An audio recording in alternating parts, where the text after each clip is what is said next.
ആരെങ്കിലും ചോദിച്ചു കഴിഞ്ഞാൽ അവരുടെ മുഖത്ത് നോക്കി പറയാൻ കഴിയണം, ഞാനിപ്പോ ആയിരിക്കുന്ന സിറ്റുവേഷൻ ദൈവകൃപയാണ്, ഞാനിപ്പോ ശ്വസിച്ചുകൊണ്ടിരിക്കുന്ന ശ്വാസം ദൈവകൃപയാലാണ്, ഞാനിപ്പോൾ കൈകൾ ഉയർത്തുന്നത്, ഞാനിപ്പോ കൈകൾ അടിക്കുന്നത്, ഞാനിപ്പോൾ ഇവിടെ വന്ന് നിൽക്കുന്നത്, ഇരിക്കുന്നത് എല്ലാം ദൈവകൃപയാലാണ്. ആ ദൈവകൃപയെ ആലോചിച്ച്, ആ ദൈവകൃപയിൽ ആശ്രയിച്ച് മുന്നോട്ട് നടപ്പാൻ ദൈവം നമ്മളെ എല്ലാവരെയും സഹായിക്കട്ടെ.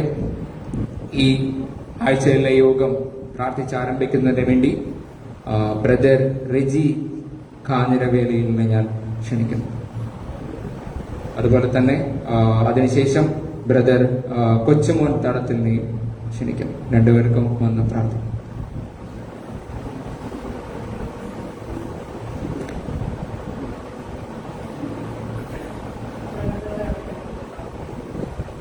ഞങ്ങളെ വാത്സല്യമായി സ്നേഹിക്കുന്ന സ്വർഗീയ നല്ല ദൈവമേ, അനുഗ്രഹീതമാകുന്ന ഈ പാൽക്കാലത്തിനായി നന്ദിയോടെ സ്തോത്രം ചെയ്യുന്ന കർത്താവേ, ഈ പുതിയ മാസത്തിന്റെ ആദ്യത്തെ ഞായറാഴ്ച ദൈവമക്കളാകുന്ന ഞങ്ങൾക്ക് കർത്താവെ ഒന്നിച്ചങ്ങയുടെ സന്നിധിയിൽ കടന്നു വന്ന് അങ്ങയെ മഹത്വപ്പെടുത്തുവാൻ ഇന്ന് പാൽക്കാലം തന്ന കൃപയ്ക്കായി നന്ദിയോടെ സ്തോത്രം ചെയ്യുന്ന കർത്താവെ, ഞങ്ങളായിരുന്ന സ്ഥലങ്ങളിലൊക്കെയും കർത്താവെ, ഭവനങ്ങളിലായിരുന്നപ്പോൾ, ജോലിയിലായിരുന്നപ്പോൾ, വാഹനങ്ങൾ ഓടിച്ചപ്പോൾ കർത്താവെ, ആപത്തനർത്ഥങ്ങളൊന്നും വരാതെ ഇന്നുവരെയും കരുതിയ ദൈവത്തിന് നന്ദിയോടെ സ്തോത്രം ചെയ്യുന്ന കർത്താവെ, ഹല്ലേലൂയ. ഞങ്ങൾ നിന്നതല്ല, ഞങ്ങളുടെ കഴിവോ എടുക്കുമൊന്നുമല്ല കർത്താവ്, ഞങ്ങളെ നിർത്തിയതാണ്, ഞങ്ങളെ നടത്തിയതാണ്. പുകഴുവാൻ ഞങ്ങളുടെ ജീവിതത്തിൽ ഒന്നുമില്ല. കർത്താവ് തന്നതല്ലാതെ അങ്ങ് ദാനമായി തന്ന എല്ലാ വൻകൃപയ്ക്കായി നന്ദിയോടെ സ്തോത്രം ചെയ്യുന്ന കർത്താവെ, ഞങ്ങളുടെ സഭയെ ഓർത്ത് പ്രാർത്ഥിക്കുന്ന കർത്താവെ, സഭയുടെ എല്ലാ വിശ്വാസി കുടുംബങ്ങളെ ഓർത്ത് പ്രാർത്ഥിക്കുന്ന കർത്താവെ, രോഗത്താൽ ഭാരപ്പെടുന്നവരുണ്ട്, കടഭാരത്താൽ കഴിയുന്നവരുണ്ട് കർത്താവെ, പലവിധ പ്രശ്നങ്ങളാൽ കർത്താവെ ഭാരപ്പെടുന്നവരുണ്ട്.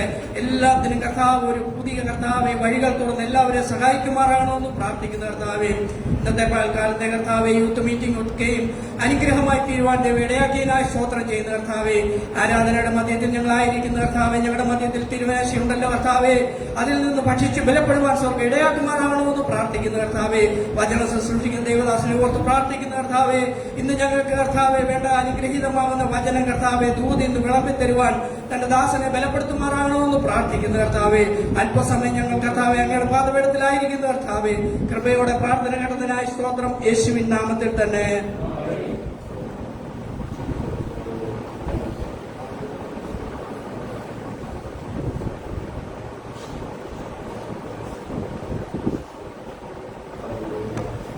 നമുക്ക് പ്രാർത്ഥിക്കാം. പരിശുദ്ധനും നീതിമാനുമായ ദൈവമേ, സർവ്വസ്ഥനായ ഞങ്ങളുടെ പിതാവേ, തിരുനാമത്തിനായി സ്തോത്രം. ഈ പ്രഭാതയാമത്തിൽ അവിടുത്തെ തിരുസന്നിധിയിലേക്ക് കടന്നു വരുവാൻ തക്കൊണ്ട് അടിയങ്ങളെ സഹായിച്ചല്ലോ നന്ദിയോടെ സ്തോത്രം. കഴിഞ്ഞ ദിവസങ്ങളിലൊക്കെ അടിയങ്ങളെ ശ്രേഷ്ഠമായി പരിപാലിച്ചു. വരാമായിരുന്ന ആപത്തുകളിൽ നിന്ന്, അനർത്ഥങ്ങളിൽ നിന്ന്, രോഗദുഃഖാദികളിൽ നിന്നൊക്കെ വിടുവിച്ചു. സമാധാനത്തോടും സന്തോഷത്തോടും നടത്തി കൃപയ്ക്കാൻ നന്ദി പറയുന്ന കർത്താവെ, നടത്തിയ വിധങ്ങൾക്കായി സ്തോത്രം, കരുതിയ കരുതലുകൾക്കായി സ്തോത്രം. ലഭിച്ച എല്ലാ നന്മകളെയും ഞങ്ങൾ ഈ സമയത്ത് ഓർക്കുന്ന കർത്താവെ, സകല അവിടുത്തെ ദാനവും ഞങ്ങൾ തിരിച്ചറിയുന്നു. ഇതൊന്നും ഞങ്ങളുടെ മെടുക്കോ സാമർഥ്യമല്ലപ്പ, അവിടുത്തെ ദാനമായി തന്നാവുന്നു. അവിടുത്തെ ദാനങ്ങൾ അനുഭവിക്കുമ്പോൾ നന്ദി ഹൃദയത്തോടെ എങ്ങനെ സ്തുതിപ്പാനും സ്തോത്രം ചെയ്യുവാനും ഞങ്ങളെ സഹായിക്കണമേ. ഞങ്ങളുടെ ഹൃദയഭക്തികളെ ബലപ്പെടുത്തുമാറാകണമെന്ന് പ്രാർത്ഥിക്കുന്നു. ഇന്നത്തെ ആരാധനയിൽ ദൈവത്തിന്റെ സാന്നിധ്യം അനുഭവിക്കാൻ അടിയങ്ങളെ ഓരോരുത്തരും സഹായിക്കണമേ. തിരുകൃപ ഞങ്ങൾ മേൽ പകരണമേ. ആദ്യോടൊന്ന് അവിടുന്ന് കൂടിയിരിക്കണമേ എന്ന് പ്രാർത്ഥിക്കുന്നു. വചനം സൂക്ഷിക്കുന്ന ദാസന് വേണ്ടി പ്രാർത്ഥിക്കുന്നു. അനുഗ്രഹിക്കണമേ, സഹായിക്കണമേ. പ്രാഗൽഭ്യത്തോടെ അടിയങ്ങളോടുള്ള ദൂത്, അടിയങ്ങളോടുള്ള കർത്താവെ അള്ളപ്പാടുകൾ പകർന്നു വരുവാൻ തക്കോണം ദാസനെ ബലപ്പെടുത്തുമാറാകണമെന്ന് പ്രാർത്ഥിക്കുന്നു. തിരുതാഴ്ച സൂക്ഷിച്ചിൽ പങ്കുവരുവാൻ ഓരോ വ്യക്തി ജീവങ്ങളെ സഹായിക്കണമേ. കൃപ ചൊരിയണമേ, അനുഗ്രഹിച്ച് സഹായിക്കണമേ. നടന്ന യൂത്ത് മീറ്റിംഗിനായ സ്തോത്രം കർത്താവെ, അത് ഏറ്റവും അനുഗ്രഹമായി നടപ്പാൻ ദൈവം ഇടയാക്കിയതിനായ സ്തോത്രം. സകലവും തിരുകരങ്ങളിലേക്ക് ഏൽപ്പിക്കുന്നു. പ്രാർത്ഥനയും യാചനയും കേട്ടുകൊണ്ട് സ്തോത്രം, യേശുവിന്റെ നാമത്തിൽ തന്നെ.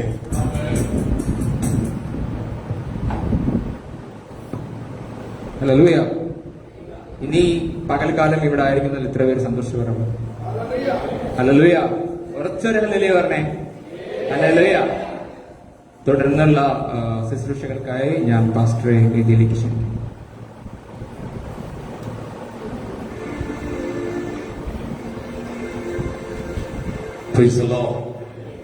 സന്തോഷമുള്ള ദൈവങ്ങൾ കരങ്ങൾ ഉയർത്തിയത് ഹല്ലേലൂയ പറഞ്ഞാട്ടെ. ആ കൈകളും ഉയർത്തിപ്പിടിച്ചാട്ട് ദൈവത്തിന്റെ വലിയ സാന്നിധ്യം ഇന്ന് മകൾ നമ്മുടെ നടുവിലുണ്ട്. എല്ലാ കണ്ണുകളും അടച്ചു ഒരു നിമിഷം എല്ലാവരും ഒന്നിച്ചൊന്ന് സ്തോത്രം ചെയ്താട്ടെ. സ്തുതികളും ആരാധനകളും ഉയരട്ടെ. അന്തരീക്ഷം മഹത്വം കൊണ്ട് നിറയട്ടെ. നിശബ്ദമായിരിക്കാതെ അല്പസമയം എല്ലാവരും സ്തോത്രം ചെയ്താട്ടെ. മഹത്വപൂർണനായ കർത്താവിനെ, മഹോന്നതനായ കർത്താവിനെ തേജോമനായ കർത്താവിനെ അടുത്തുകൂടാത്ത വെളിച്ചത്തിൽ വസിക്കുന്ന കർത്താവിനെ അതരങ്ങളെ തുറക്കുക. അല്പസമയം എല്ലാവരും അതരങ്ങളെ തുറക്കുക, അതരങ്ങളെ തുറക്കുക. ശബ്ദം ഉയർത്താൻ കഴിയുന്നവർ ശബ്ദം ഉയർത്തുക. കണ്ണ് തുറന്ന് ഇങ്ങോട്ട് നോക്കി നിൽക്കാതെ ഉയരത്തിലെ ദൈവത്തിന്റെ മുഖത്തേക്ക് നോക്കുക. അവങ്കിലേക്ക് നോക്കിയവർ പ്രകാശിതരായി, അവരുടെ മുഖം ലജ്ജിച്ചു പോയതുമില്ല. ദൈവ തേജസ് കൊണ്ട് നിറയേണ്ടതിനായി, മഹത്വം കൊണ്ട് നിറയേണ്ടതിനായി അതരങ്ങളെ തുറക്കാൻ കഴിയുന്നവർ അതരങ്ങളെ തുറന്ന് പൂർണ്ണമായി ദൈവത്തിന്റെ ശക്തി വെളിപ്പെടുവാന്നൊക്കെ വേണോ, ദൈവ തേജസ് വെളിപ്പെടുവാന്നൊക്കെ വേണോ. ഇന്ന് മുതൽ എല്ലാവരും ശബ്ദം ഉയർത്തി ഒന്ന് സ്തോത്രം ചെയ്താട്ട്, തകർച്ച ഇടിമുഴക്കം പോലെ സ്തോത്രം ചെയ്താട്ട്, അടുത്തുകൂടാത്ത തേജസ് വസിക്കുന്ന കർത്താവിനെ, മഹോന്നതനായ കർത്താവിനെ, മഹത്വപൂർണ്ണനായ കർത്താവിനെ അന്തരീക്ഷം സാരിച്ചുകൊണ്ട് പറയട്ടെ, സ്തുതി കൊണ്ട് നിറയട്ടെ.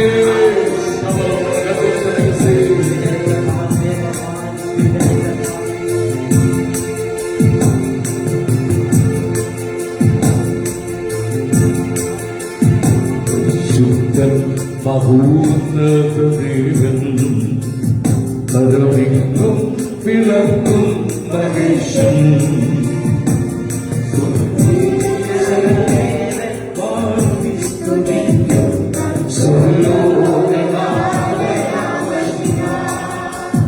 പരിശുദ്ധൻ മഹോന്നതദേവൻ കരുണിക്കും വിളക്കും മഹേശൻ നീതിയിൽ സൂര്യൻ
പ്രവർത്തിക്കുന്നവനെ ഇന്ന് പകൽ ഞങ്ങളുടെ നടുവിലുള്ളത് കൊണ്ട് സ്തോത്രം. സകലതും മറന്നങ്ങെ ആരാധിക്കട്ടെ യേശുവിൻ നാമത്തിൽ തന്നെ.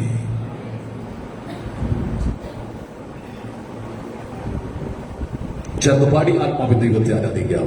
എന്നുള്ളമേ സ്തുതിക്കാം നീ പരനെ തൻ നന്മകൾക്കായി. പഴയ ഗാനം ആത്മാവിൽ നിറഞ്ഞു പാടി ദൈവത്തെ ആരാധിക്കാം.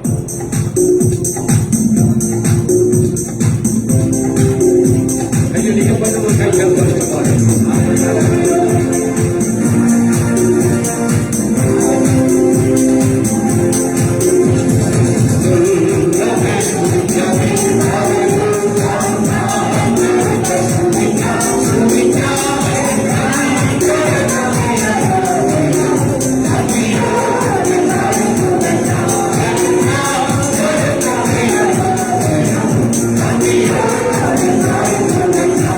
Hallelujah.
ശക്തി ദൈവം ഇന്ന് പകലിനകത്ത് പകർന്നുകൊണ്ടിരിക്കുകയാണ്.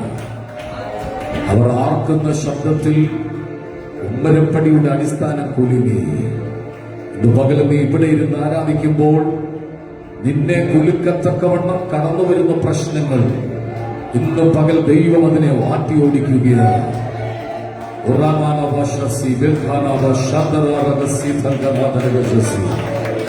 വലിയ കൂടുതൽ കർത്താവ് പകരുകയാണ്.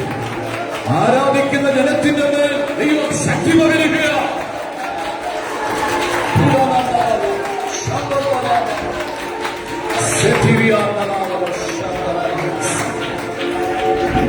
കണ്ണുകളെ അടച്ച് കർത്താവിനോട് നമുക്ക് പ്രാർത്ഥിക്കാം.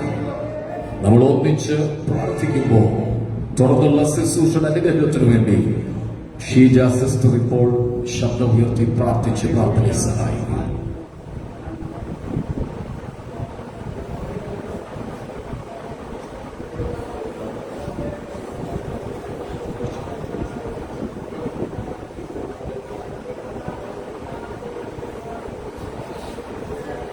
കടന്നു വരാൻ ആഗ്രഹിക്കുന്നതെന്ന് കർത്താവെ അവിടുന്ന് കർത്താവ് എത്രയും പെടുന്നവരെയൊക്കെ കൂടി വരുമാറാകണമേ എന്ന് പ്രാർത്ഥിക്കുന്ന കർത്താവെ കടന്നു വന്ന ജനത്തെ അനുഗ്രഹിക്കുമാറാകണമേ എന്ന് പ്രാർത്ഥിക്കുന്ന കർത്താവെ നിങ്ങൾക്ക് വേണ്ടുന്ന കർത്താവെ കൃപയിൽ നൽകി തരുമാറാകണമേ എന്ന് പ്രാർത്ഥിക്കുന്ന കർത്താവ് ദാസനത്തരങ്ങളിൽ ഏൽപ്പിക്കുന്ന കർത്താവെ ശുശ്രൂഷിക്കപ്പെടുകയും ഇതിന് സാധ്യം കൂടെ ഇരിക്കുമാറാകണമേ എന്ന് പ്രാർത്ഥിക്കുന്ന കർത്താവെ കടന്നു വന്ന ജനത്തിനെയൊക്കെ കർത്താവെ വേണ്ടി കർത്താവ് വരുമാറാകണമേ രോഗികളെ കടന്നു വന്നവരെ പ്രാർത്ഥിക്കുന്ന കർത്താവെ അവരൊക്കെ കർത്താവെ സന്തോഷത്തോടെ ആരോഗ്യത്തോടെ മനസ്സിലേക്ക് ചേരുവാൻ അനുഗ്രഹിക്കുമാറാകണമേ എന്ന് പ്രാർത്ഥിക്കുന്ന കർത്താവെ എല്ലാ ശുശ്രൂഷകളെ അനുഗ്രഹിക്കുമാറാകണമേ എന്ന് പ്രാർത്ഥിക്കുന്ന കർത്താവെ പ്രാർത്ഥന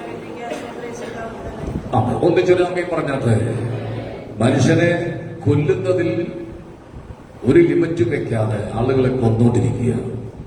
കഴിഞ്ഞ ദിവസം ഞാൻ ഓർമ്മിച്ചല്ലോ, ധർമ്മസ്ഥല എന്ന് പറഞ്ഞ സ്ഥലത്ത് മണ്ണ് ഇളക്കി കുഴിച്ചിട്ടിരിക്കുന്ന ബോഡികൾ പൊക്കിക്കൊണ്ടിരിക്കുകയാണ്. ഒന്നോ രണ്ടോ പേരല്ല, നൂറുകണക്കിന് ആളുകളെ കൊന്നുകളഞ്ഞ ഒരു സ്ഥലമാണ്.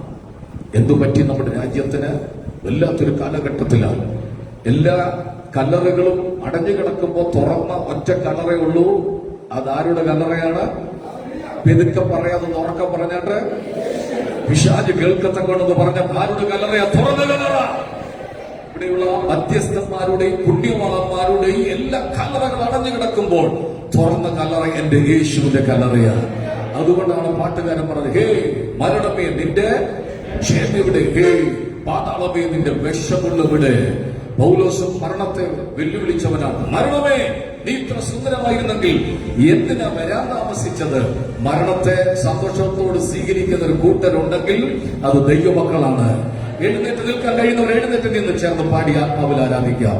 പാതാളമേ മരണമേ നിന്നുടെ ക്ഷേമം.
അല്പസമയം കൂടെ കരങ്ങൾ അടിച്ചൊന്ന് ദൈവത്തെ നല്ലതായിട്ടൊന്ന് കൈയടിച്ച്, ശബ്ദത്തിലൊന്ന് കൈയടിച്ച്, കൈ ചേർത്തടിച്ചൊന്ന് ആരാധിച്ച് വിടുതൽ വെളിപ്പെടട്ടെ, സൗഖ്യങ്ങൾ വെളിപ്പെടട്ടെ യേശുവിന്റെ നാമത്തിൽ. ഒന്ന് വിട്ടുകൊടുക്ക്. ഒരുപാട് ദിവസമായി ഒന്ന് ബലപ്പെട്ട് ആരാധിച്ചിട്ടെങ്കിൽ ഇന്ന് മകൾ സകലതും മറന്നൊന്ന് ആരാധിക്ക്.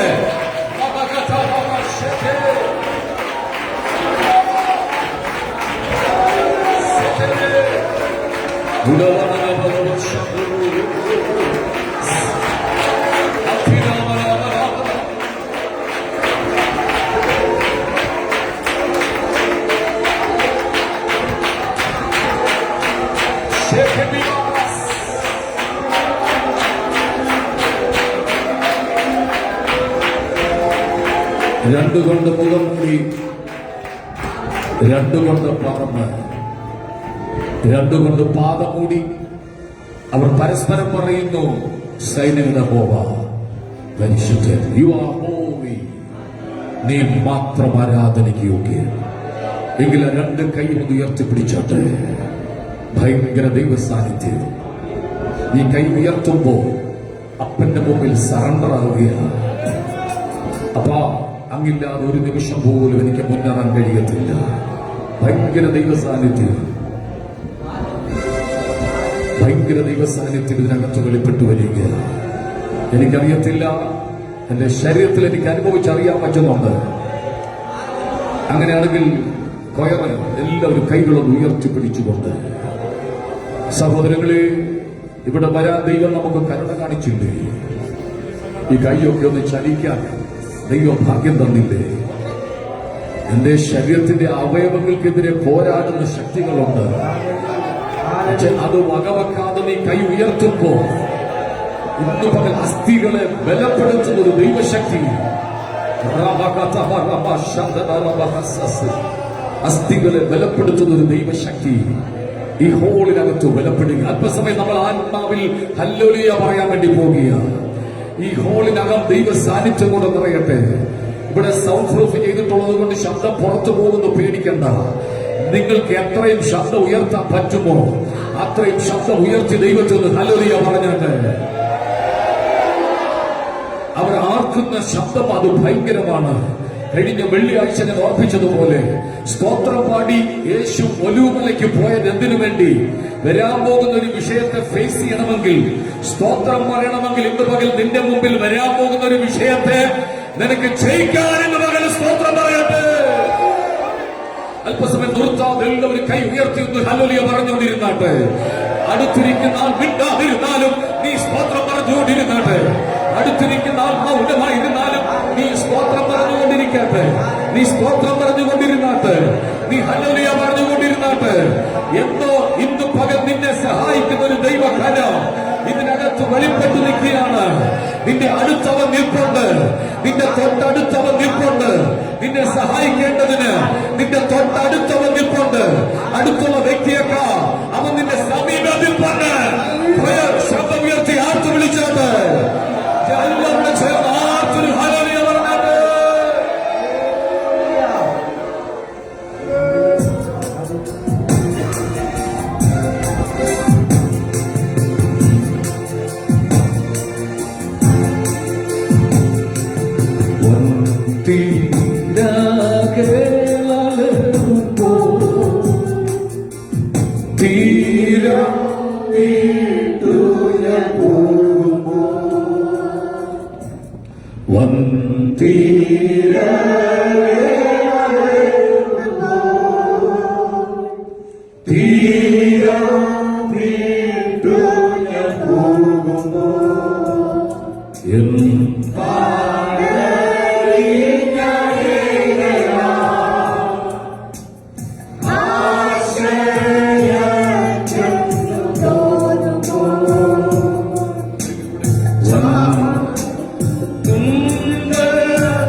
കിടപ്പിലും കടുന്തൂക്കിന്റെ നടുവിരിക്കുന്ന എന്റെ പ്രാവേ, നിന്റെ മുഖമൊന്ന് കാണട്ടെ.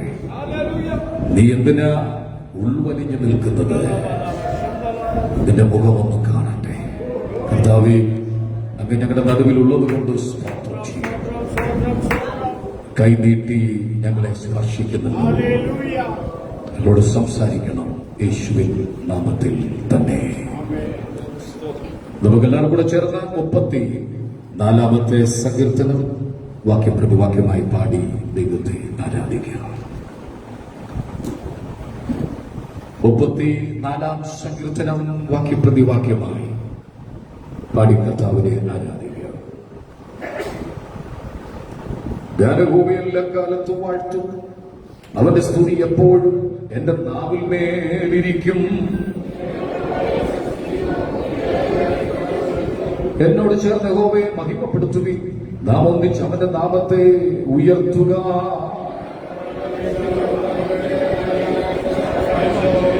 അവങ്കിലേക്ക് നോക്കിയവർ പ്രകാശിതരായി, അവരുടെ മുഖം ലജ്ജിച്ചു പോയതുമില്ല. അവരുടെ ദൂതൻ നമ്മുടെ ഭക്തന്മാരുടെ ചുറ്റും പാളയമിറങ്ങി അവരെ വിടിവിക്കുന്നു. അവരുടെ വിശുദ്ധന്മാരെ അവന് സ്തുതി പാടുവിൻ, അവന്റെ ഭക്തന്മാർക്കൊന്നിനും മുട്ടില്ലല്ലോ. മക്കളെ, വന്ദനിക്ക് ചെവി തരുവിൻ, യഹോവയ്ക്കുള്ള ഭക്തിയെ ഞാൻ ഉപദേശിച്ചു തരാം. ദോഷം ചെയ്യാതെ നിന്റെ നാവിനെയും വ്യാജം പറയാതെ നിന്റെ അധരത്തെയും കാത്തുകൊള്ളുക. യഹോവയുടെ കണ്ണ് നീതിമാന്മാരുടെ മേലും അവന്റെ ചെവി അവരുടെ നിലവിളിക്കും തുറന്നിരിക്കുന്നു.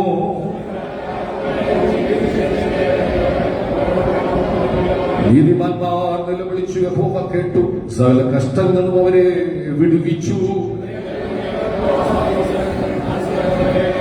നീതിമാൻ അനർത്ഥങ്ങൾ അസംഖ്യമാകുന്നു, അവയെല്ലാറ്റിന്റെ യഹോവ അവനെ വിടുവിക്കുന്നു. അടുത്ത 2 വാക്യം കൂടെ ചേർന്ന് വായിക്കുക.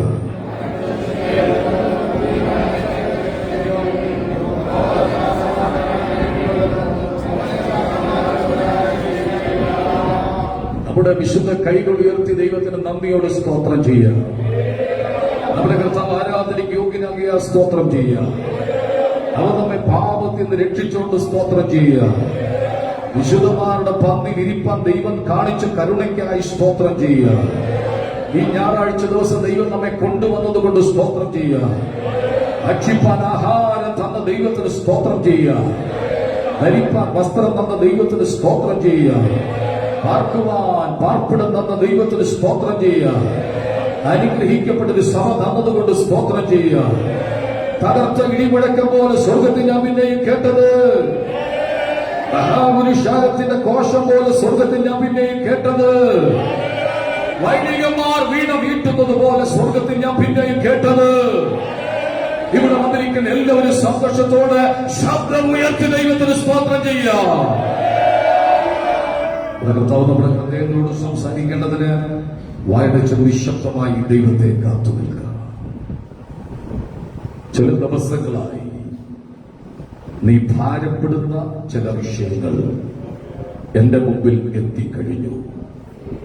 എന്റെ ജനത്തിന്റെ കഷ്ടത ഞാൻ കണ്ടു. അവരുടെ നിലവിളി ഞാൻ കേട്ടു. ഞാൻ അവരെ വിടുവിപ്പാൻ ഇറങ്ങി വരുന്ന ദൈവമാണ്. ഈ ദിവസങ്ങളിൽ എന്റെ പ്രത്യേക വിടുതൽ ഞാൻ നിനക്ക് വേണ്ടി ചെയ്യാൻ വേണ്ടി പോവുകയാണ്. ആരും ഇല്ല എന്ന് പറഞ്ഞ് നീ സങ്കടപ്പെടരുത്. നിന്നോടൊപ്പം ഞാൻ ഒരു കൂട്ടത്തെ നിർത്തിയിട്ടുണ്ട്. ഒരുപാട് ദിവസമായി നീ ചുമക്കുന്ന ചില രോഗങ്ങൾ, ചില ഭാരങ്ങൾ ഞാൻ ഇന്ന് പറഞ്ഞത് ഇറക്കി വെക്കാൻ വേണ്ടി പോവുകയാണ്.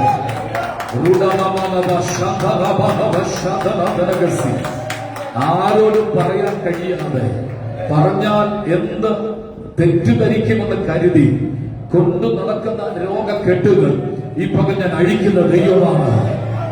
എന്റെ അടിപ്പിടരാൽ ഞാൻ ഇപ്പോൾ എന്റെ ജനത്തെ സൗഖ്യമാക്കാൻ പോവുകയാണ്. എന്റെ ജനത്തിലുള്ള രോഗബന്ധനങ്ങളെ ഞാൻ അഴിക്കുന്ന ദൈവമാണ്.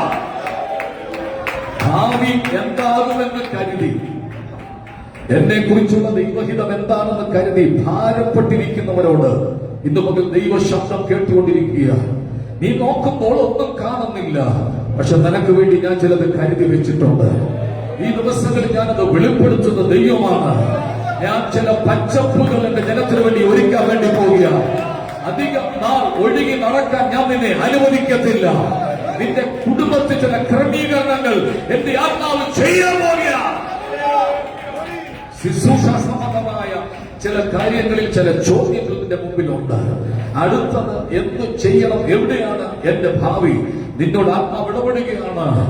അന്ത്യോക്യയിലെ സഭയിൽ കാത്തിരുന്ന അഭിഷക്തർക്ക് വേണ്ടി എന്റെ ആത്മാവ് ഇടപെട്ടതുപോലെ ചില ദിവസങ്ങളിൽ നീ വേർപെട്ടിരിക്കുന്നതിന്റെ മറുപടി എന്ന വണ്ണം ഞാൻ നിനക്ക് ചിലത് ചെയ്യാൻ പോവുകയാണ്. അല്പസമയം ആത്മാവിൽ ആരാധിച്ചാട്ട്, അല്പസമയം 2 ബൈബിളൊക്കെ ചേറി വെച്ചിട്ട് ഒന്ന് കൈ ചേർത്തടിച്ചൊന്ന് ആരാധിച്ചാട്ട്,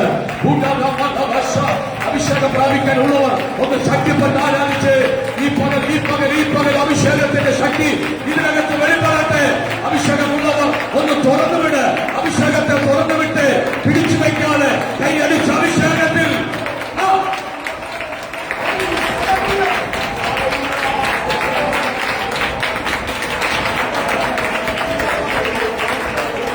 ദൈവാത്മാവ് ഇടപെടുന്ന ദൂതർ പെട്ടെന്ന് ചില വാതിലുകൾ ദൈവം നമുക്ക് വേണ്ടി തുറക്കാൻ പോവുകയാണ്.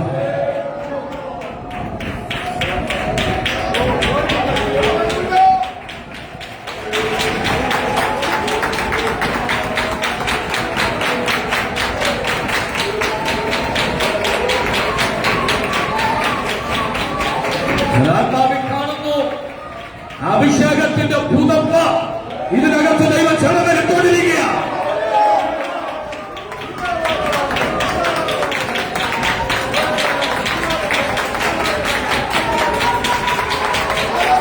മക്കളെ, കുഞ്ഞുങ്ങളെ, കൈയടിച്ചൊന്ന് ബലപ്പെട്ട് ആരാധിച്ച് പഠന വിഷയത്തിലുള്ള തടസ്സങ്ങൾ ദൈവം മാറ്റാൻ പോകുക.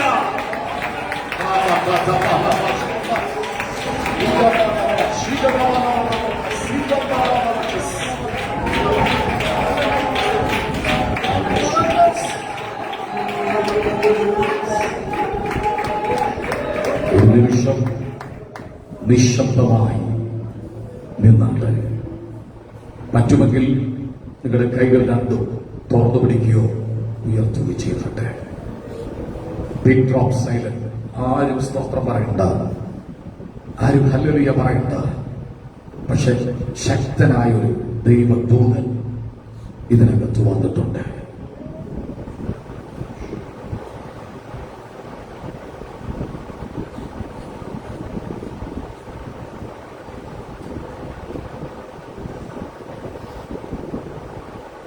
ആ ക്രൂശിനെ ഒന്ന് കണ്ടേ. മൗനമായി നിൽക്കാൻ പറ്റുന്നവർ മൗനമായി നിന്ന് ആ ക്രൂശിനെ ഒന്ന് കണ്ടേ. രക്തം ധാരധാരയായി വീഴുന്ന ആ ഒരു തുള്ളി രക്തം നിന്റെ മേൽ വീഴട്ടെ. ഭയങ്കര ദൈവസാന്നിധ്യം.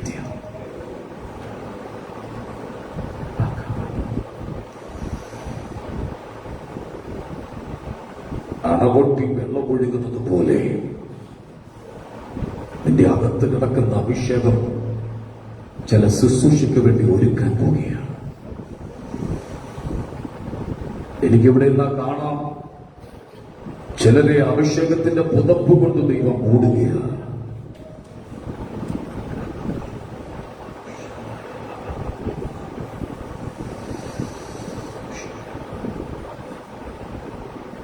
ചില ചോദ്യങ്ങൾ നിന്റെ മുമ്പിലുണ്ട്. ദൈവം അതിന് ഉത്തരം തരാൻ പോവുകയാണ്. നീ മറുപടി കൊടുക്കരുത്. ദൈവം നിനക്ക് വേണ്ടി മറുപടി തരാൻ പോവുകയാണ്. കർത്താവേ, ഞങ്ങളുടെ നടുവിലുള്ളതുകൊണ്ട് സ്തോത്രം. ഞങ്ങളുടെ നടുവിലൂടെ നടക്കുന്ന ഒച്ച ഞങ്ങൾ കേൾക്കുന്നു. കൈനീട്ടി ഞങ്ങളെ തൊടണം, യേശുവിൻ നാമത്തിൽ തന്നെ. പ്രാർത്ഥനയുടെ എല്ലാവർക്കും ഇരുന്നാട്ട്. സത്യത്തിലും ആത്മാവിലും ദൈവത്തെ ആരാധിപ്പാൻ ദൈവം കൂട്ടിവരുത്തിയ ദൈവജനത്തിനായി ദൈവത്തിന് സ്തോത്രം ചെയ്യുക. വിവിധ ഇടങ്ങളിൽ നിന്നും ദൈവം അനേകരെ ഇന്ന് പകൽ ഇവിടെ കൊണ്ടുവന്നു. ബൈബിൾ കോളേജിൽ നിന്നും എല്ലാ ആഴ്ചയിലും വരുന്നത് പോലെ ഇന്ന് യുവാഞ്ചലിസ്റ്റ് അശ്വിൻ, യുവാഞ്ചലിസ്റ്റ് അജക്സ്, 2 സഹോദരന്മാർ നമ്മോടൊപ്പം ഉണ്ട്. അവരിലൂടെ യൂത്ത് മീറ്റിംഗിൽ നല്ലൊരു സന്ദേശം, നല്ലൊരു പാട്ട് ഇവിടെ കുഞ്ഞുങ്ങൾ പഠിച്ചു. ആക്ഷൻ സോങ് ഒക്കെ ഞാൻ എല്ലാ ആഴ്ച വരുന്നവരോട് ചോദിക്കും, എന്തെങ്കിലും പ്രത്യേക ഗിഫ്റ്റ് വല്ലതും ഉണ്ടോ? അപ്പൊ ചിലർ പറയും പ്രസംഗിക്കാം പാസ്റ്ററെ, പറഞ്ഞു പാടാം. ഇത് അവർ പറഞ്ഞു കുഞ്ഞുങ്ങൾക്ക് വേണ്ടി, യൂത്തിന് വേണ്ടി ഡെഡിക്കേറ്റ് ചെയ്ത ആളാണ് അശ്വിൻ. കർത്താവ് സഹായിക്കട്ടെ, ദൈവകൃപ അവിടെ നൽകിയട്ടെ എന്ന് പ്രാർത്ഥിക്കുകയാണ്. ഇന്ന് വന്ന എല്ലാവരെയും ദൈവം സഹായിക്കട്ടെ. പുതിയ ആളുകൾ ഇന്ന് പകൽ നമ്മോടൊപ്പം ഉണ്ട്. അവരെല്ലാം സഭയിലേക്ക് കരങ്ങളെ അണിച്ച് സ്വാഗതം ചെയ്യുക. നമ്മുടെ പ്രിയ ബാബുഷന്റെ മരുമകൻ സിജോ മോൻ നമ്മോടൊപ്പം ഉണ്ട്. നമ്മുടെ സഭയുടെ പ്രവർത്തന നാളുകളിൽ, ആരംഭ നാളുകളിൽ നമ്മോടൊപ്പം ഉണ്ടായിരുന്നു. പല മീറ്റിങ്ങുകളിലും ദൈവം അനുവദിച്ചാൽ അടുത്ത ശനിയാഴ്ച 4 മണിക്ക് സിജോയുടെ സ്നാനം നടക്കാൻ പോവുകയാണ്. കർത്താവ് ധാരാളം തന്നെ അനുഗ്രഹിക്കട്ടെ. വിദേശത്തേക്ക് പോകാനുള്ള ക്രമീകരണങ്ങളൊക്കെ ആയി വരുന്നു. സിജോയുടെ സഹധർമ്മിണി വൈഫും മോളും നമ്മോടൊപ്പം ഉണ്ട്. കഴിഞ്ഞ ആഴ്ചകളൊക്കെ നമ്മോടൊപ്പം ഉണ്ടായിരുന്നു. കർത്താവ് ധാരാളം അനുഗ്രഹിക്കട്ടെന്ന് ആത്മാർത്ഥമായി പ്രാർത്ഥിക്കുക. ഒരുപാട് ആഴ്ചയ്ക്ക് ശേഷമാണ് ബിൻസി നമ്മോടൊപ്പം ഉണ്ട്. കർത്താവ് അനുഗ്രഹിക്കട്ടെ. നിങ്ങൾ അടുപ്പിച്ചു വരുന്നെങ്കിൽ നിങ്ങൾ ഈ സഭ അംഗമാണ്. നിങ്ങളെ എല്ലാ ആഴ്ചയിലും പാസ്റ്റർ പറയുന്നില്ലല്ലോ എന്നോർത്ത് വിഷമിക്കരുത്. നിങ്ങൾ ഈ സഭയുടെ അംഗമാണ്. എല്ലാവരെയും ഒരിക്കൽ കൂടെ കൈയടിച്ച് നമ്മുടെ ചർച്ചിലേക്ക് സ്വാഗതം ചെയ്യും. ആത്മാവിലുള്ള ഒരു നല്ല ആരാധന ദൈവം നമുക്ക് തന്നു. ഈ കഴിഞ്ഞ ആഴ്ചകളായിട്ട് ഏറ്റവും അധികം ഇന്ത്യയിൽ, കേരളത്തിൽ മുഴങ്ങിക്കേട്ട ഒരു ശബ്ദമായിരുന്നു കന്യാസ്ത്രീകളുടെ വിടുതലിനു വേണ്ടി തടങ്കലിട്ടിരിക്കുന്ന കന്യാസ്ത്രീകളെ വിടുവിക്കണമെന്നുള്ള ശബ്ദം. ഞാൻ ശ്രദ്ധിച്ചു, പാസ്റ്റേഴ്സോ പെന്തക്കോസ്തുകാരോ അത്രയൊന്നും ഒച്ചപ്പകളൊന്നും സമരമൊന്നും ചെയ്യാൻ പോയില്ല. പക്ഷെ അവരും ചാനലിലൊക്കെ പല സംഭാഷണങ്ങൾ പറഞ്ഞു. നമ്മളത് കണ്ടതാണ്. കന്യാസ്ത്രീകൾ ജയിലിൽ പോയതിന് നമുക്കെന്തോ വേണം എന്ന് ചോദിക്കുന്ന ആളുകളും പെന്തക്കോസ്ത് മണ്ഡലത്തിലുണ്ട്. നിങ്ങൾക്കറിയാമോ, ഒരുപാട് ദൈവദാസന്മാരും ജയിലിനകത്ത് കിടപ്പുണ്ട്. ഈ കഴിഞ്ഞ ദിവസവും കട്ടപ്പന സ്വദേശിയായ തോമസ് പാസ്റ്ററെ പിടിച്ച് ജയിലിലിട്ടിരിക്കുകയാണ്. എന്റെ ചോദ്യം, 70% ഭൂരിപക്ഷമുള്ള ഹൈന്ദവർ 2% ക്രൈസ്തവരെ എന്തിനാ പേടിക്കുന്നത്? അതിന് ഉത്തരം ഞാൻ പറയാം. നമ്മുടെ വചനം സത്യവചനമാണ്. 2% ഭയപ്പെടാനുള്ള കാരണം എന്താണ്? ബജരംഗിൽ വയനാടിന്റെ പ്രദേശത്ത് ഒരു ദൈവദാസനെ കഴിഞ്ഞ ദിവസം കൂട്ടത്തോട് ആക്രമിക്കുന്ന കണ്ടു. ചില നാളുകൾക്ക് മുമ്പേ SDPI മണിപ്പൂരിന് വേണ്ടി നടത്തിയ ഒരു വലിയ സമ്മേളനത്തിൽ നമ്മുടെ പട്ടപ്പുറമ്പിലെ ബിനു ബ്രദർ ക്ഷണിച്ചനുസരിച്ച് ഞാനും പോയി ഒരു മെസ്സേജ് അവിടെ കൊടുത്തതാണ്. മണിപ്പൂരും പലയിടങ്ങളിലും ഒരുപാട് ക്രൈസ്തവരെ ഉപദ്രവിച്ചുകൊണ്ടിരിക്കുകയാണ്. ഇവരറിയുന്നില്ല ഈ മാർഗം തീ കുരുത്ത മാർഗമാണ്. ഇതിനെ തച്ചുടയ്ക്കാൻ ആർക്കും കഴിയത്തില്ല. ഇത് സത്യമാർഗമാണ്. ലോകത്തിലെ മുഴുവൻ മഹാന്മാരും മരിച്ച് അടക്കപ്പെട്ട് കല്ലറയിൽ വിശ്രമിക്കുമ്പോൾ കല്ലറ പൊട്ടിച്ചു വന്ന ഒറ്റ ആളെ ഉള്ളൂ, അതിന് യേശുവാണ്. ഈ മാർഗത്തിനു വേണ്ടി നമ്മൾ എന്താണ് പള്ളി വിട്ടും അമ്പലം വിട്ടും ഒക്കെ ഇറങ്ങിയത്? ഏക സ്വരത്തോട് പറയാം, യേശു ജീവിക്കുന്ന ദൈവമാണ്. യേശു ജീവിക്കുന്ന ദൈവമാണ്. അതുകൊണ്ടാണ് പരസ്യമായിട്ട് ഇന്നലെ ഒരു ദൈവദാസനെ അടിക്കുന്ന കണ്ടപ്പോൾ എന്റെ കണ്ണറിയാതെ നനഞ്ഞു പോയി. ആ അടിയുടെ പ്രകരം എനിക്ക് കിട്ടിയതുപോലെ തോന്നിപ്പോയി. സുവിശേഷം പറഞ്ഞു പോയേക്കരുത്. പരദേശി മോക്ഷയാത്ര എന്ന പുസ്തകം വായിച്ചിട്ടുള്ള എത്ര പേരുണ്ടോ എനിക്കറിയില്ല. ജോൺ ബെന്യൻ എഴുതിയ പുസ്തകമാണ്. വളരെ അർത്ഥവത്തായ ഒരു സന്ദേശം അതിനകത്തുണ്ട്. 12 വർഷം സുവിശേഷം പറഞ്ഞതിന്റെ പേരിൽ ജയിലിൽ അടയ്ക്കപ്പെട്ട മനുഷ്യനായിരുന്നു ജോൺ ബെന്യൻ. ആ ദൈവദാസനെ 12 വർഷം കഴിഞ്ഞപ്പോൾ സ്വതന്ത്രനാക്കി പുറത്തേക്ക് വിട്ടു. വിടുന്നതിന് മുമ്പ് ജയിൽ വാർഡൻ ചോദിച്ചു, സ്നേഹം കൊണ്ട് പറയാണ്, ഇനി സുവിശേഷം പറഞ്ഞതിനകത്തോട്ട് വരാൻ ഇടയാകരുത്, മിണ്ടാതെ പാർത്തോണം. അയാൾ ഒന്നും മിണ്ടിയില്ല. രണ്ടാമത്തെ ചോദ്യം, എന്താണ് നിന്റെ ഫ്യൂച്ചർ, ഭാവി പ്ലാൻ എന്താണ്? ജോൺ ബെന്യൻ പറഞ്ഞു, ഇവിടെ നിന്ന് ഇറങ്ങാൻ ഞാൻ നോക്കിയിരിക്കുക, ഒരു വലിയ കൺവെൻഷനും മീറ്റിംഗ് നടത്താൻ വേണ്ടി. മനസ്സിലാക്കുന്നുണ്ടോ? ഇത് ഒരു തെക്കത്തടിച്ചാൽ നിൽക്കുന്ന ഒരു മാർഗമല്ല. ഇത് 1-2 പേരെ പിടിച്ച് ജയിലിലിട്ടാൽ ഇത് തീരുന്ന മാർഗമല്ല. ഇന്ത്യയിലെ മുഴുവൻ ജയിൽ നിറച്ചാലും ജയിലിൽ കിടന്ന് ഞങ്ങൾ വിളിച്ചു പറയും, യേശു ജീവിക്കുന്ന ദൈവമാണ്. യേശു മാത്രം രക്ഷകനാണ്, അവൻ മാത്രം വീണ്ടെടുപ്പുകാരനാണ്, അവൻ മടങ്ങി വരുന്ന ദൈവമാണ്. കൈകൾക്ക് രാമി പറഞ്ഞത്. ഈ കഴിഞ്ഞ ദിവസം ഞാൻ എന്റെ പ്രാർത്ഥന മുറിയിൽ ദൈവത്തോട് ചോദിച്ചപ്പോൾ ദൈവം എന്നോട് സംസാരിച്ച ഒരു സങ്കീർത്തനമാണ് ഞാനിവിടെ വായിച്ചത്. അതിൽ ഒരു സന്ദേശം പറഞ്ഞതിന്റെ വാക്കുകൾ അവസാനിപ്പിക്കാം. ദൈവദാസന്മാര് നമ്മുടെ കൂടെ ബൈബിൾ സ്കൂളിൽ പഠിക്കുന്ന കുഞ്ഞുങ്ങൾക്കും അല്പസമയം കൊടുക്കേണ്ടത് ആവശ്യമാണ്. 34 സങ്കീർത്തനത്തിന്റെ 7-ാം വാക്യം വായിക്കാം. 34-ാം സങ്കീർത്തനം 7-ാം വാക്യം. യഹോവയുടെ ദൂതൻ അവന്റെ ഭക്തന്മാരുടെ ചുറ്റും ആളെന്നിറങ്ങി അവരെ വിടുവിക്കുന്നു. ഇന്നത്തെ വിടുതൽ ഈ മാസം ഓഗസ്റ്റ് മാസം 8-ാം മാസം ചർച്ചിന് വേണ്ടി എന്താണ് ദൈവം ചെയ്യാൻ പോകുന്നത്? ഞാൻ ദൈവത്തോട് ചോദിച്ചപ്പോൾ ദൈവം പറഞ്ഞൊരു ദൂതാണ്, ഞാൻ എന്റെ ദൂതനെ നിന്റെ സഭയ്ക്കകത്ത് അയക്കാൻ പോവുകയാണ്. കേട്ടില്ല? അവൻ കേട്ടില്ല, ചിലർ കേട്ടില്ല. ദൈവത്തിന്റെ ദൂതൻ ഏഞ്ചലിക് മിനിസ്ട്രി ഈ മാസം നമ്മുടെ ചർച്ചിനകത്ത് സംഭവിക്കാൻ പോവുകയാണ്. ചിലർക്ക് കണ്ണുകൾ കൊണ്ട് ദൂതനെ കാണത്തക്ക നിലവാരത്തിൽ ദൈവത്തിനകത്ത് അത്ഭുതം ചെയ്യാൻ പോവുകയാണ്. നിന്റെ വിഷയത്തിൽ ദൈവ ദൂതൻ ഇടപെടാൻ പോവുകയാണ്.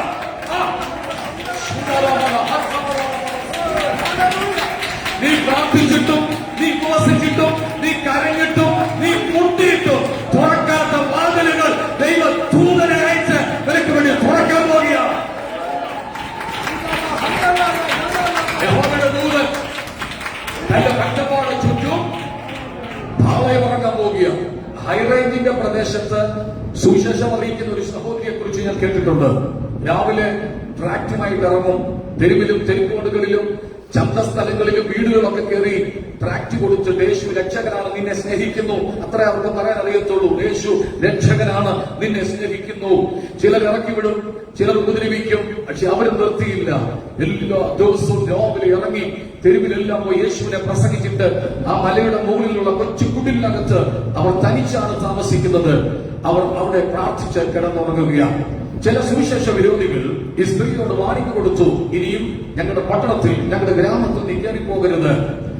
അവൾ പറഞ്ഞു, നിങ്ങൾ എന്നെ കൊന്നാലും ഞാൻ വരും. കേട്ടില്ല? ഒരാമയും പറഞ്ഞില്ല. നിങ്ങൾ എന്നെ കൊന്നാലും ഞാൻ സുവിശേഷം പറയും. കാരണം ഞാൻ മരിച്ചാൽ ഞാൻ സ്വർഗത്തിലെത്തും, നിങ്ങൾ നരകത്തിൽ പോകും. അതുകൊണ്ട് ഞാൻ സുവിശേഷം പറയും. അങ്ങനെയാണെങ്കിൽ ഈ സഹോദരിയുടെ വീടിന് തീ വയ്ക്കാൻ വേണ്ടി പെട്രോൾ ബോംബുമായി കരുതി കുറെ ചെറുപ്പക്കാർ ഈ ചെറിയ മല കയറി വീടിന്റെ താഴ്വരെ നിൽക്കുമ്പോൾ ഒരു കാഴ്ച കണ്ടു. 6 അടി പൊക്കമുള്ള അജാനുഭാവമായ ഒരു മനുഷ്യൻ ഒരു തിളങ്ങുന്ന വാള് പിടിച്ചുകൊണ്ട് ആ വീടിന്റെ മുറ്റത്ത് അങ്ങോട്ടും ഇങ്ങോട്ടും നടക്കുക. അവർ വീണ്ടും സൂക്ഷിച്ചു നോക്കി, ആരാണ് മനസ്സിലാകുന്നില്ല. അടുത്തൊക്കെ ചെല്ലാൻ ഒരു ഭയം തോന്നി. അവർ തിരിച്ചു പോയി. അങ്ങനെ പല ദിവസങ്ങൾ ഈ സഹോദരിയുടെ വീടിന്റെ താഴെ വന്ന് ഈ ചെറുപ്പക്കാർ കണ്ടിട്ട് പോകും. അവർക്ക് അങ്ങോട്ട് അടുക്കാൻ പറ്റിയില്ല. ഒരു ദിവസം സുവിശേഷം പറഞ്ഞുകൊണ്ട് അവർ തെരുവിൽ നടക്കുമ്പോൾ ഈ സ്ത്രീയെ ഇവർ ചുറ്റുമായി പിടിച്ചു. എന്നിട്ട് പറഞ്ഞു, നിന്റെ വീട്ടിൽ അകത്തിരിക്കുന്ന ആളിനെ ഇന്ന് ഞങ്ങൾ ഇറക്കി വിടും. ആ സ്ത്രീക്കൊന്നും മനസ്സിലായില്ല. അവനെ ഞങ്ങൾ വെട്ടിക്കൊല്ലും. അന്ന് രാത്രിയിലും അവർ അവിടെ ചെന്നു, ബഹളം വെച്ചു, ഒച്ച വെച്ചു. എന്നിട്ട് പറഞ്ഞു, സ്ത്രീയോട് പറഞ്ഞു, നിന്റെ വീടിനകത്തിരിക്കുന്ന ആ ചെറുപ്പക്കാരനെ ഇങ്ങോട്ട് ഇറക്കി വിട്, ഞങ്ങൾക്ക് അവനെ കൊല്ലണം. അവൾ പറഞ്ഞു, എന്റെ വീടിനകത്ത് ആരുമില്ല. ആര് പറഞ്ഞു? ഞങ്ങൾ കണ്ടത് 6 അടി മേൽ പൊക്കമുള്ള ഒരു വെളുത്ത മനുഷ്യൻ, അജാനുഭാവ ഒരു മനുഷ്യൻ, ഒരു വാളും പിടിച്ചുകൊണ്ട് നിന്റെ വീടിന് മുമ്പിൽ നടക്കുന്ന കാഴ്ച ഞാൻ കണ്ടതാണ്. അവൾ പറഞ്ഞു, അത് മറ്റാരുമല്ല, അത് ദൈവത്തിന്റെ ദൂതനാണ്. ഇന്ന് പകൽ ഞാൻ പറയാം, പല അപകടത്തിൽ നിന്നും നിന്നെ വിടുവിച്ചത് ഈ ദൂതനാണ്. നിന്റെ വീടിനകത്ത് ഇറങ്ങി വന്നത് ഈ ദൂതനാണ്. അത് വിശ്വസിക്കുന്നത് സ്തോത്രമാകട്ടെ. ഈ മാസം സ്പെഷ്യൽ വിടുതൽ പല കുടുംബത്തിനകത്തും ചെയ്യാൻ പോവുകയാണ്. നീ സഞ്ചരിക്കുന്ന വാഹനത്തിൽ ദൈവത്തിന്റെ ദൂതന്മാരുടെ സാന്നിധ്യമുണ്ടാവും. 1,85,000 പേരെ കൊല്ലാൻ ശക്തിയുള്ള ദൂതൻ ബൈബിളിനകത്തുണ്ട്. ദൂത് പറയുന്ന ആൾക്ക് കൊടുത്തിരിക്കുന്ന പേരാണ് ഏഞ്ചൽ, ദൂതൻ എന്ന് പറയും. നമുക്കറിയാം, ബൈബിൾ പഠിക്കുമ്പോൾ ഏറ്റവും ശക്തനായ ദൂതൻ ലൂസിഫർ ആയിരുന്നു. ദൈവത്തെ ആരാധിച്ചുകൊണ്ടിരുന്ന ദൂതൻ. പീതരക്തം, മാണിക്യം, മരതകം, വൈഢൂര്യം, വിവിധമായ രത്നങ്ങൾ കൊണ്ട് ദൈവനെ സൃഷ്ടിച്ചു. അവൻ ചിറക് വിടർത്തി മറയ്ക്കുന്ന ഖെരൂബായിരുന്നു. അത്യുന്നതനായ ദൈവത്തിന്റെ അടുക്ക ചെന്ന് ദൈവത്തെ സംഗീതോപകരണങ്ങൾ വെച്ച് ആരാധിക്കുന്ന ദൂതനായിരുന്നു. ആയിരുന്നു ലൂസിഫർ. എസെക്കിയേൽ പ്രവാചകന്റെ പുസ്തകത്തിലൊക്കെ ആ ഭാഗം നമുക്ക് കാണാം. ഓ ലൂസിഫർ, നീ എങ്ങനെ വെട്ടേറ്റ് താഴെ വീണു, നിന്റെ തടങ്ങളുടെയും കൂടുകളുടെയും പണി അതിമനോഹരമായിരുന്നു. ഇംഗ്ലീഷ് ബൈബിളിൽ കൊടുത്തിരിക്കുന്നത് നിന്റെ മിനിസ്ട്രിയുടെ ആധിക്യം നിമിത്തം ദൈവം നിന്നെ വെട്ടിക്കളഞ്ഞു. എന്താണ് ചിന്തിച്ചത്? അത്യുന്നതനായ ദൈവത്തിന്റെ സിംഹാസനത്തിന്റെ മേൽ എന്റെ സിംഹാസനം വെക്കും, അത്യുന്നതനോട് ഞാൻ ഇരുന്ന് അരുളുമെന്ന് ഹൃദയത്തിൽ ചിന്തിച്ചപ്പോൾ ദൈവനെ വെട്ടിക്കളഞ്ഞു. അവനാണ് ലോകത്തെ അടക്കി ഭരിക്കുന്ന പൈശാചിക ശക്തികൾ. ഭൂതപ്രേത പിശാചുക്കളുടെ ലീഡർ ആരാണ്? ലൂസിഫറാണ്. അവൻ സിംഹാസനം വിട്ടുകൊണ്ട് അധികാരം വിട്ടുകൊണ്ട് വാഴുമ്പോൾ അവന്റെ കൊച്ചു കൊച്ചു പൈശാചിക ഗണങ്ങളാണ് വാഴ്ചകൾ, അധികാരങ്ങൾ, അന്ധകാരത്തിന്റെ ലോകാധിപതി, സ്വർലോകങ്ങളിലെ ദുഷ്ടാത്മസേന അവിടെ വിടങ്ങളായി ഇരിപ്പിടമിട്ടുകൊണ്ട് ആരാധന കൊതിയന്മാരായ പൈശാചിക ഗണങ്ങൾ ഇന്ന് ലോകത്തിലുണ്ട്. ഞാൻ ഒറ്റ കാര്യം പറയാം, എന്റെ യേശു മാത്രമാണ് ആരാധനയ്ക്ക് യോഗ്യൻ. ഇവിടെ നിങ്ങൾ എന്തുകൊണ്ട് കൈയടിച്ചത്, എന്തുകൊണ്ട് കൈ പൊക്കിയത്, എന്തുകൊണ്ട് കൈ വീശിയത്? യേശു ജീവിക്കുന്ന ദൈവമാണ്.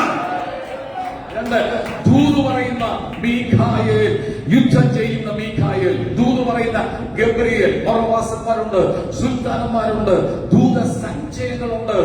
അവർ ദൈവത്തെ ആരാധിക്കുന്ന ഗണത്തിൽപ്പെട്ടവരാണ്. ഇവിടെ ഒരു ദൂതനെ കുറിച്ച് പറഞ്ഞിരിക്കുന്നു. യഹോവയുടെ ദൂതൻ ഭക്തന്മാരുടെ ചുറ്റും പാളയമിറങ്ങും. നീ വിശ്വസിച്ചാൽ ഇല്ലെങ്കിലും നിന്റെ സഭയ്ക്ക് ചുറ്റും ദൂതന്മാരുടെ കാവലുണ്ട്.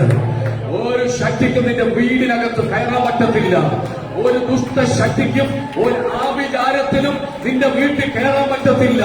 പല പ്രാവശ്യം നിനക്കെതിരെ ഉണ്ടാക്കുന്ന മന്ത്രങ്ങളും തന്ത്രങ്ങളും ഫലിക്കാതിരിക്കുന്നത് ദൈവത്തിന്റെ ദൂതമാണ്. ഞാന് കഴിഞ്ഞ ചില വർഷങ്ങൾക്ക് മുമ്പ് നടന്ന 21 ഫാസ്റ്റിംഗിൽ എന്റെ വീടിന്റെ അടുത്ത് ഞാൻ ദൂതനെ കണ്ടതാണ്. ദൂതൻ നടക്കുന്ന കാഴ്ച ഞാൻ കണ്ടതാണ്. ഞാൻ നോക്കുമ്പോൾ മുറിക്കകത്ത് വേറെ ആരുമില്ല. ആരോ നടക്കുന്ന ഒച്ച പോലെ എനിക്ക് തോന്നി. പെട്ടെന്ന് ഞാൻ കണ്ണു തുറന്ന് നോക്കി, ആരുമില്ല. വീണ്ടും 5 മിനിറ്റ് കഴിഞ്ഞപ്പോൾ വീണ്ടും നടക്കുന്ന ഒച്ച കണ്ടു, മിന്നൽ പോലെ പാസ് ചെയ്യുന്ന കണ്ടു. ഞാൻ ദൈവത്തിന്റെ ദൂതനെ കണ്ടിട്ടുണ്ട്. ഇന്ന് പകൽക്കാലം ഞാൻ പറയാം, നമ്മുടെ ചർച്ചയിൽ മഹത്വം വെളിപ്പെടുമ്പോൾ ദൂതന്മാരുടെ ശുശ്രൂഷ ഇതിനകത്ത് വെളിപ്പെടാൻ പോവുകയാണ്. നീ ചെയ്തിട്ട് നടക്കാത്ത കാര്യങ്ങൾ ദൈവം നിനക്ക് വേണ്ടി ചെയ്യാൻ പോവുകയാണ്. അത് വിശ്വസിക്കുന്ന വാർത്ത വിളിച്ച് രാമ്യം പറഞ്ഞാട്ടെ. ഒത്തിരി ദൂതന്മാർ ബൈബിളിനകത്തുണ്ട്. അതിൽ ജയിൽ ബ്രേക്ക് ചെയ്യുന്ന ഒരു ദൂതനെ ഞാൻ നിങ്ങളുടെ മുമ്പിൽ കാണിക്കാൻ പോവുക. ജയിൽ ഓപ്പൺ ചെയ്യുന്ന ദൂതനെ കഴിഞ്ഞ ആഴ്ച ഓർപ്പിച്ചു. ഫിലിപ്പിലെ കാരാഗ്രഹത്തിനകത്ത് പൗലോസും ശീലാസും ആരാധിച്ചപ്പോൾ 6 കാര്യം ചെയ്തപ്പോൾ ദൂതൻ ഇറങ്ങി ജയിൽ ബ്രേക്ക് ചെയ്തു. ഇവിടെ ജയിൽ ബ്രേക്ക് ചെയ്യുന്നൊരു ദൂതൻ. അപ്പോസ്തല പ്രവർത്തന പുസ്തകം 12-ാം അധ്യായത്തിന്റെ 7-ാം വാക്യം വേഗത്തിൽ വായിക്കാം. അപ്പോസ്തല പ്രവർത്തന പുസ്തകം 12-ാം അധ്യായത്തിന്റെ 7-ാമത്തെ വാക്യം. പെട്ടെന്ന് കർത്താവിന്റെ ദൂതൻ അവിടെ പ്രത്യക്ഷനായി. അറയിൽ ഒരു വെളിച്ചം പ്രകാശിച്ചു. ഉറക്കെ വായിച്ചു, ഒന്നുകൂടെ വായിച്ചു. പെട്ടെന്ന് കർത്താവിന്റെ ദൂതൻ അവിടെ പ്രത്യക്ഷനായി. ഞാൻ പറയാം, നിനക്ക് വേണ്ടി ദൈവം ചെയ്യാൻ പോകുന്നൊരു കാര്യമാണ്. പെട്ടെന്ന് ചില ദൂതൻ നിനക്ക് പ്രത്യക്ഷനാകാൻ പോവുകയാണ്. കേട്ടില്ല. അടുത്തിരിക്കുന്ന ആൾക്ക് കൈ കൊടുത്തോട് പറ, പെട്ടെന്ന് ദൂതൻ നിന്റെ വീടിനകത്ത് പ്രത്യക്ഷനാകാൻ പോവുകയാണ്. സന്തോഷത്തോട് പറ, പെട്ടെന്ന് ദൈവം ചിലത് ചെയ്യാൻ പോവുകയാണ്. പെട്ടെന്ന് നടക്കാത്ത ചില വിടുതലുകൾ മിനിസ്റ്റർ വിശ്വസിക്കുക, സഹോദരി വിശ്വസിക്കുക, സഹോദര വിശ്വസിക്കുക. പെട്ടെന്ന് ദൈവം ചിലത് ചെയ്യാൻ പോവുകയാണ്. എങ്ങനെയാണ് പെട്ടെന്ന് ദൈവം ചെയ്യാൻ പോവുകയാണ്? അവൻ പ്രതീക്ഷിച്ചിട്ട് കാത്തിരുന്ന് മുഷിയുമ്പോഴല്ല, പെട്ടെന്ന് ദൈവം ചിലത് ചെയ്യാൻ പോവുകയാണ്. ചേർന്ന് രാമി പറഞ്ഞാട്ടെ. ഈ 12-ാം അധ്യായം എന്ന് പറഞ്ഞു കഴിഞ്ഞാൽ ദൈവദാസന്മാരെ പിടിച്ച് ജയിലിട്ടതാണ്. അപ്പൊ സ്വലപ്രവൃത്തി ദിവസം 12-ാം അധ്യായം 1-ാം വാക്യത്തിൽ വായിക്കുന്ന യാക്കോബിനെ പിടിച്ച് വാളുകൊണ്ട് എന്ത് ചെയ്തു? കൊന്നു. അത് യഹൂദന്മാർക്ക് ഭയങ്കര പ്രസാദമായി. എന്തുകൊണ്ട്? വോട്ട് കിട്ടും. യഹൂദന്മാരുടെ വോട്ട് കിട്ടാൻ വേണ്ടി ഹെരോദാവ് യാക്കോബിനെ വാളുകൊണ്ട് കൊന്നു കളഞ്ഞു. സഭ വലിയ ഗൗരവം കൊടുത്തില്ല. ഇതോട് ശ്രദ്ധിച്ച്, ചില വിഷയങ്ങൾക്ക് ഗൗരവം കൊടുക്കാതിരിക്കരുത്, ഗൗരവത്തിൽ പ്രാർത്ഥിച്ചോളൂ. ആമി പറഞ്ഞില്ലല്ലോ. നിന്റെ വീട്ടിലെ കൊച്ചു ചില വിഷയങ്ങൾ അത് വലുതായി മാറും, അത് ഭയാനകമായി മാറും. ഒന്നിനെ നോക്കിയിട്ട് കിട്ടിയില്ലെങ്കിൽ അടുത്തതിനെ പിടിക്കത്തക്കവണ്ണം വീടിനകത്ത് കയറുന്ന ദുർവ്യാപാരങ്ങളെ ബന്ധിക്കുന്ന ഒരു വിടുതൽ ഇന്ന് പകൽ കർത്താവ് തരാൻ പോവുകയാണ്. എന്നോട് കർത്താവ് പറയുന്ന ഒരു ദൂത് ഞാൻ പറയും. കാഴ്ച രംഗത്ത് കാണിക്കുന്നു. ചില വ്യക്തികൾ ശാരീരികമായിട്ട് സൗഖ്യം പ്രാപിക്കാതിരിക്കത്തക്കവണ്ണം നിത്യേന രോഗിയാക്കി കിടക്കിലേക്ക് തള്ളിയിടത്തക്കവണ്ണം വ്യാപരിക്കുന്ന ഒരു പോരാട്ട ശക്തി നിന്റെ പുറകിൽ നിൽപ്പുണ്ട്. ഇന്ന് മുതൽ അതിനെ വെട്ടി മാറ്റുന്ന, അതിനെ ബ്രേക്ക് ചെയ്യുന്ന ഒരു ശക്തി ഇതിനകത്ത് ഇറങ്ങി വരിക.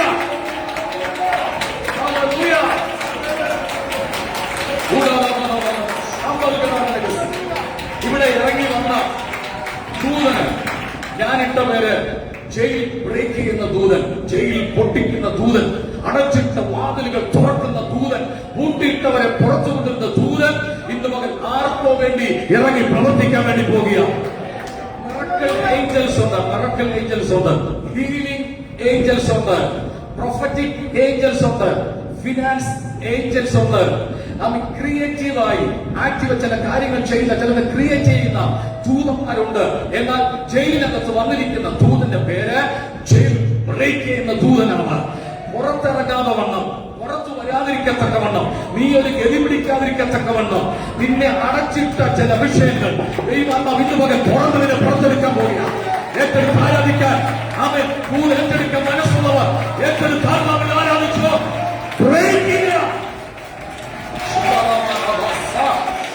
തലമുറകൾ പുറത്തു വരാതിരിക്കത്തക്കവണ്ണം, വീട്ടുകാർ പുറത്തു വരാതിരിക്കത്തക്കവണ്ണം അടച്ചിട്ട ജനത്തിനെ പുറത്തു കൊണ്ടിരിക്കുക. നിന്റെ ബിസിനസ് വേണ്ടുമെണ്ണം കച്ചവടിക്കാതെ വണ്ണം അടച്ചിട്ടതിനെ ഇതുവരെ ദൈവം ബ്രേക്ക് ചെയ്ത് പുറത്തെടുക്കുക.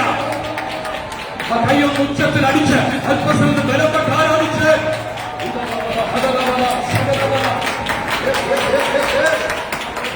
ഇതൊരു പ്രത്യേക വിടുതല. ഈ മാസത്തിന്റെ ആരംഭ ഞായറാഴ്ച ചില കുടുംബങ്ങൾക്ക് വേണ്ടി ദൈവം ചലിക്കുകയാണ്.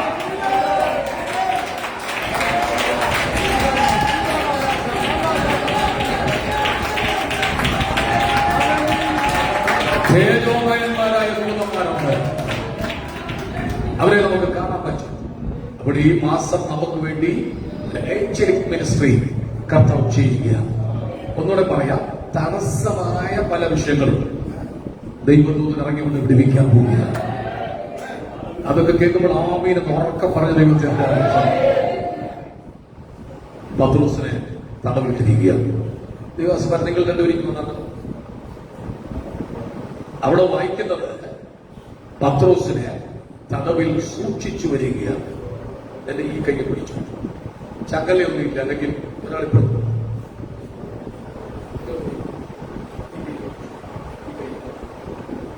രണ്ട് ചങ്ങല പത്രോസിലേക്കിരിക്കുക.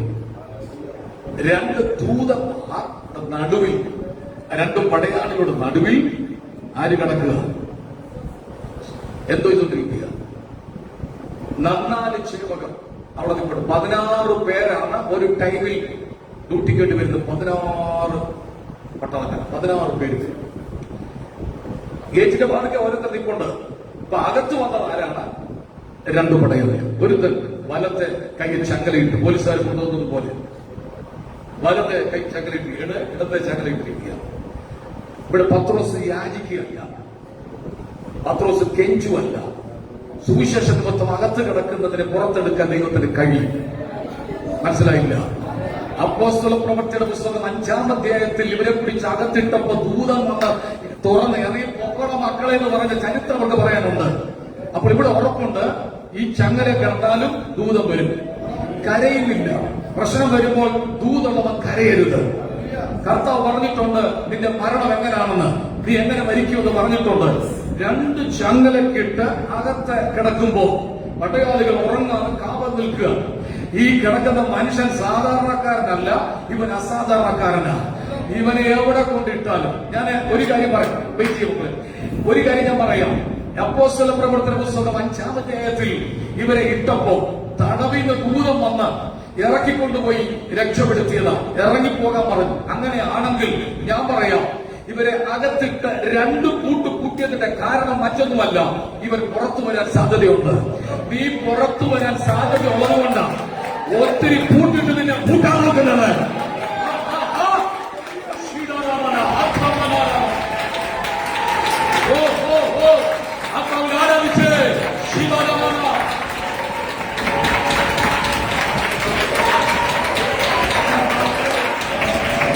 ഒത്തിരി തടസ്സങ്ങൾ ഉണ്ടെങ്കിൽ ഓർക്കോ, ഒത്തിരി വിടുതൽ വരാൻ പോകുക. ഒത്തിരി പൂട്ടുന്നെങ്കിൽ ഓർക്കോ, നിന്റെ പുറത്തൊരിക്കൽ സമയമാണ്. ചില കുടുംബങ്ങളോട് ദൈവം പറയുകയാണ്, ഒരുപാട് ദിവസങ്ങളായി ഭാരത്തോട് പോകുന്നു, വേദനയോട് പോകുന്നു. ഞാൻ ആത്മാവിൽ പറയാ, നിനക്കുള്ള സമയമായി.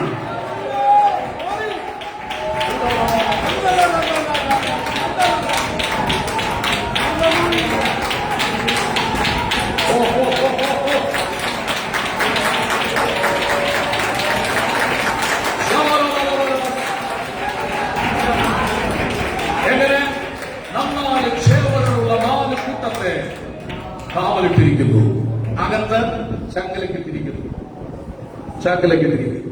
പൗലോസിന് തിരിയാൻ പറ്റുന്നില്ല, ചലിക്കാൻ പറ്റുന്നില്ല, ഇടത്തും പലതും പടയാളിയിരിക്കുക.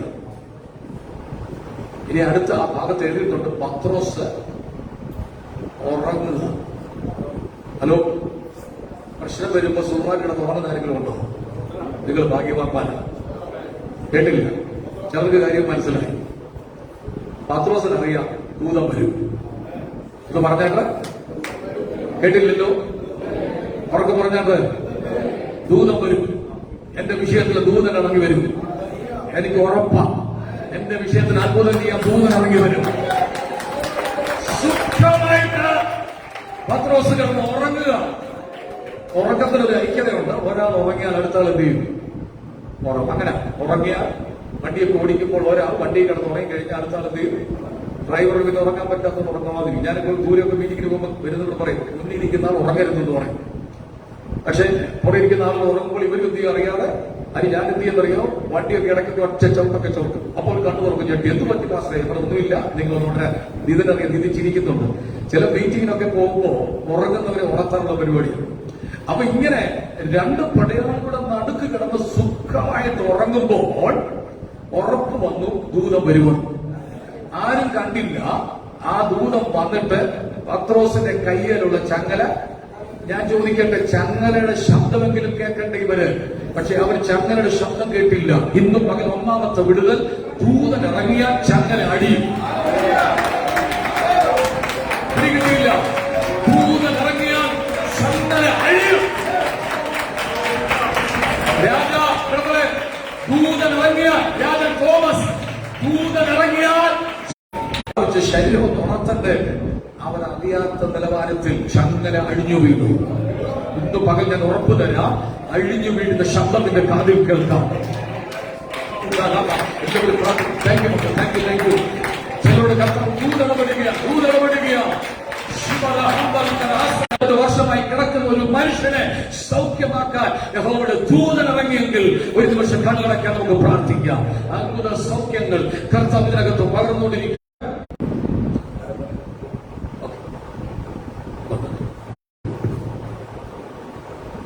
ഹല്ലേലൂയ. ദിവസം നോക്കുന്ന നല്ലൊരു വചനം കേൾക്കുവാനായി മാറി. ആദ്യമായിട്ടാണ് ഇത്ര ഒരു എന്റെ നടുവിൽ ആദ്യമായിട്ടാണ് പ്രസവിക്കാൻ കരുതിക്കുന്നത്. അതിൻ്റെതായ ഒരു അനുഭവം പറച്ചിലും ഒരു പറയും.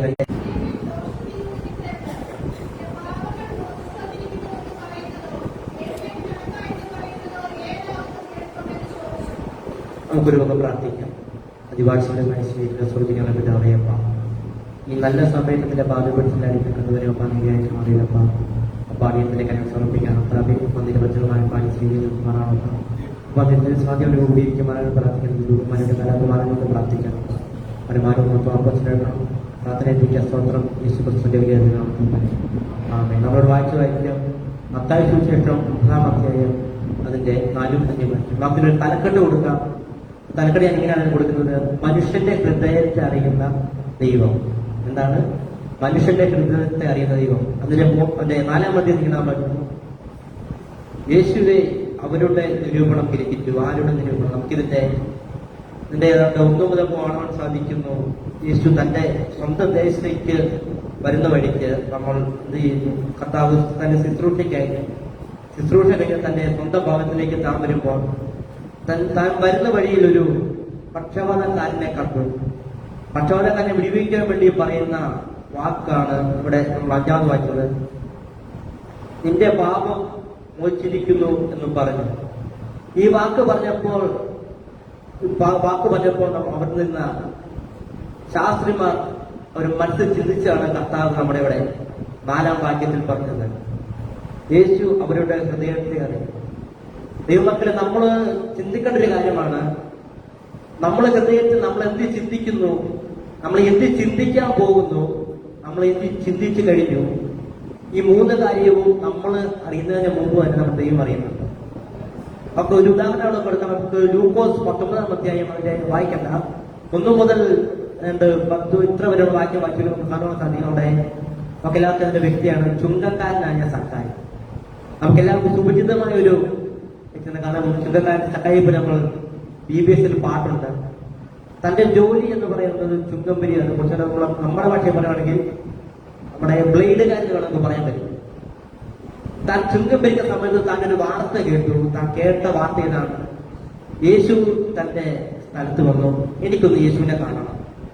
ഈ ഒരൊറ്റ ചിന്തയുള്ളൂ സക്കായിയുടെ മനസ്സിൽ. എന്ത് വേണം? എനിക്കൊന്ന് യേശുവിനെ കാണണം. താൻ ഉള്ളതിന് പൊക്കത്തിൽ വെച്ചൊരു കുറിയനായതുകൊണ്ട് താൻ ശ്രമിച്ചു യേശുവിന്റെ അടുക്കിലേക്ക് ചെല്ലുക.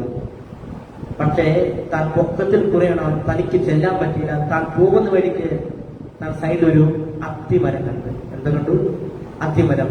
സക്കായി ദൈവത്തിനെ കാണണമെന്ന് ആഗ്രഹത്തോട്, കാരണം ഇങ്ങനെ യേശു വരുന്ന വഴിക്ക് പുരുഷാരം എന്തിനാണ് യേശുവിന്റെ നമ്മൾ യേശുവിനെ പറ്റി യേശു എവിടെ വന്നു കഴിഞ്ഞാൽ നമുക്ക് കാണാൻ സാധിക്കും. യേശുവിന്റെ ചുറ്റും വലിയൊരു ക്രൗഡ് അല്ലെങ്കിൽ ഒരു ജനക്കൂട്ടം ഉണ്ടായിരുന്നു.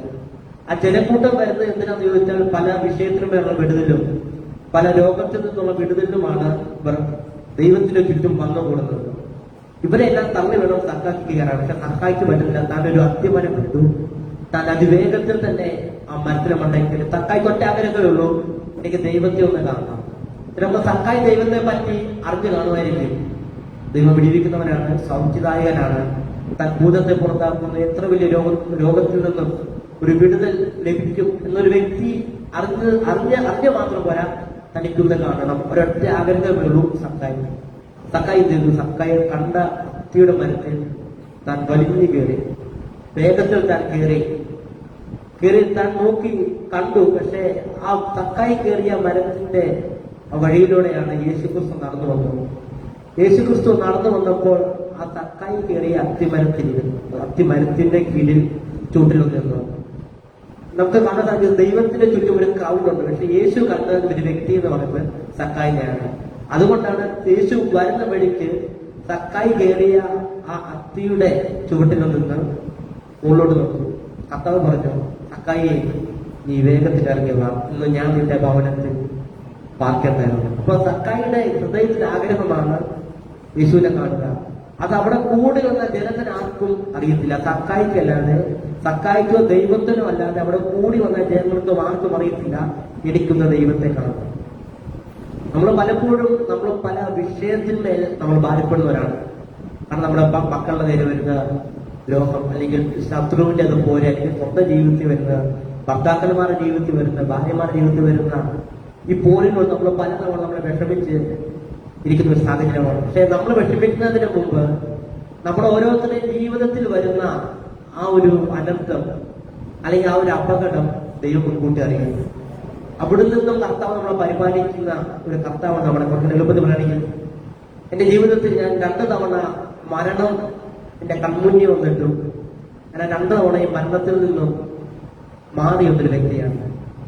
1ാമത്തെ തവണ ഞാൻ 8ാമത്തെ ജോലി ചെയ്യുന്ന സമയത്ത് ഞാൻ രാത്രി സമയങ്ങളിൽ ഞാൻ ഫുഡ് കഴിച്ചിട്ട് പോകുന്ന വഴുന്ന വഴിക്ക് ഒരു വാഹനം എന്റെ നേരെ വന്നു.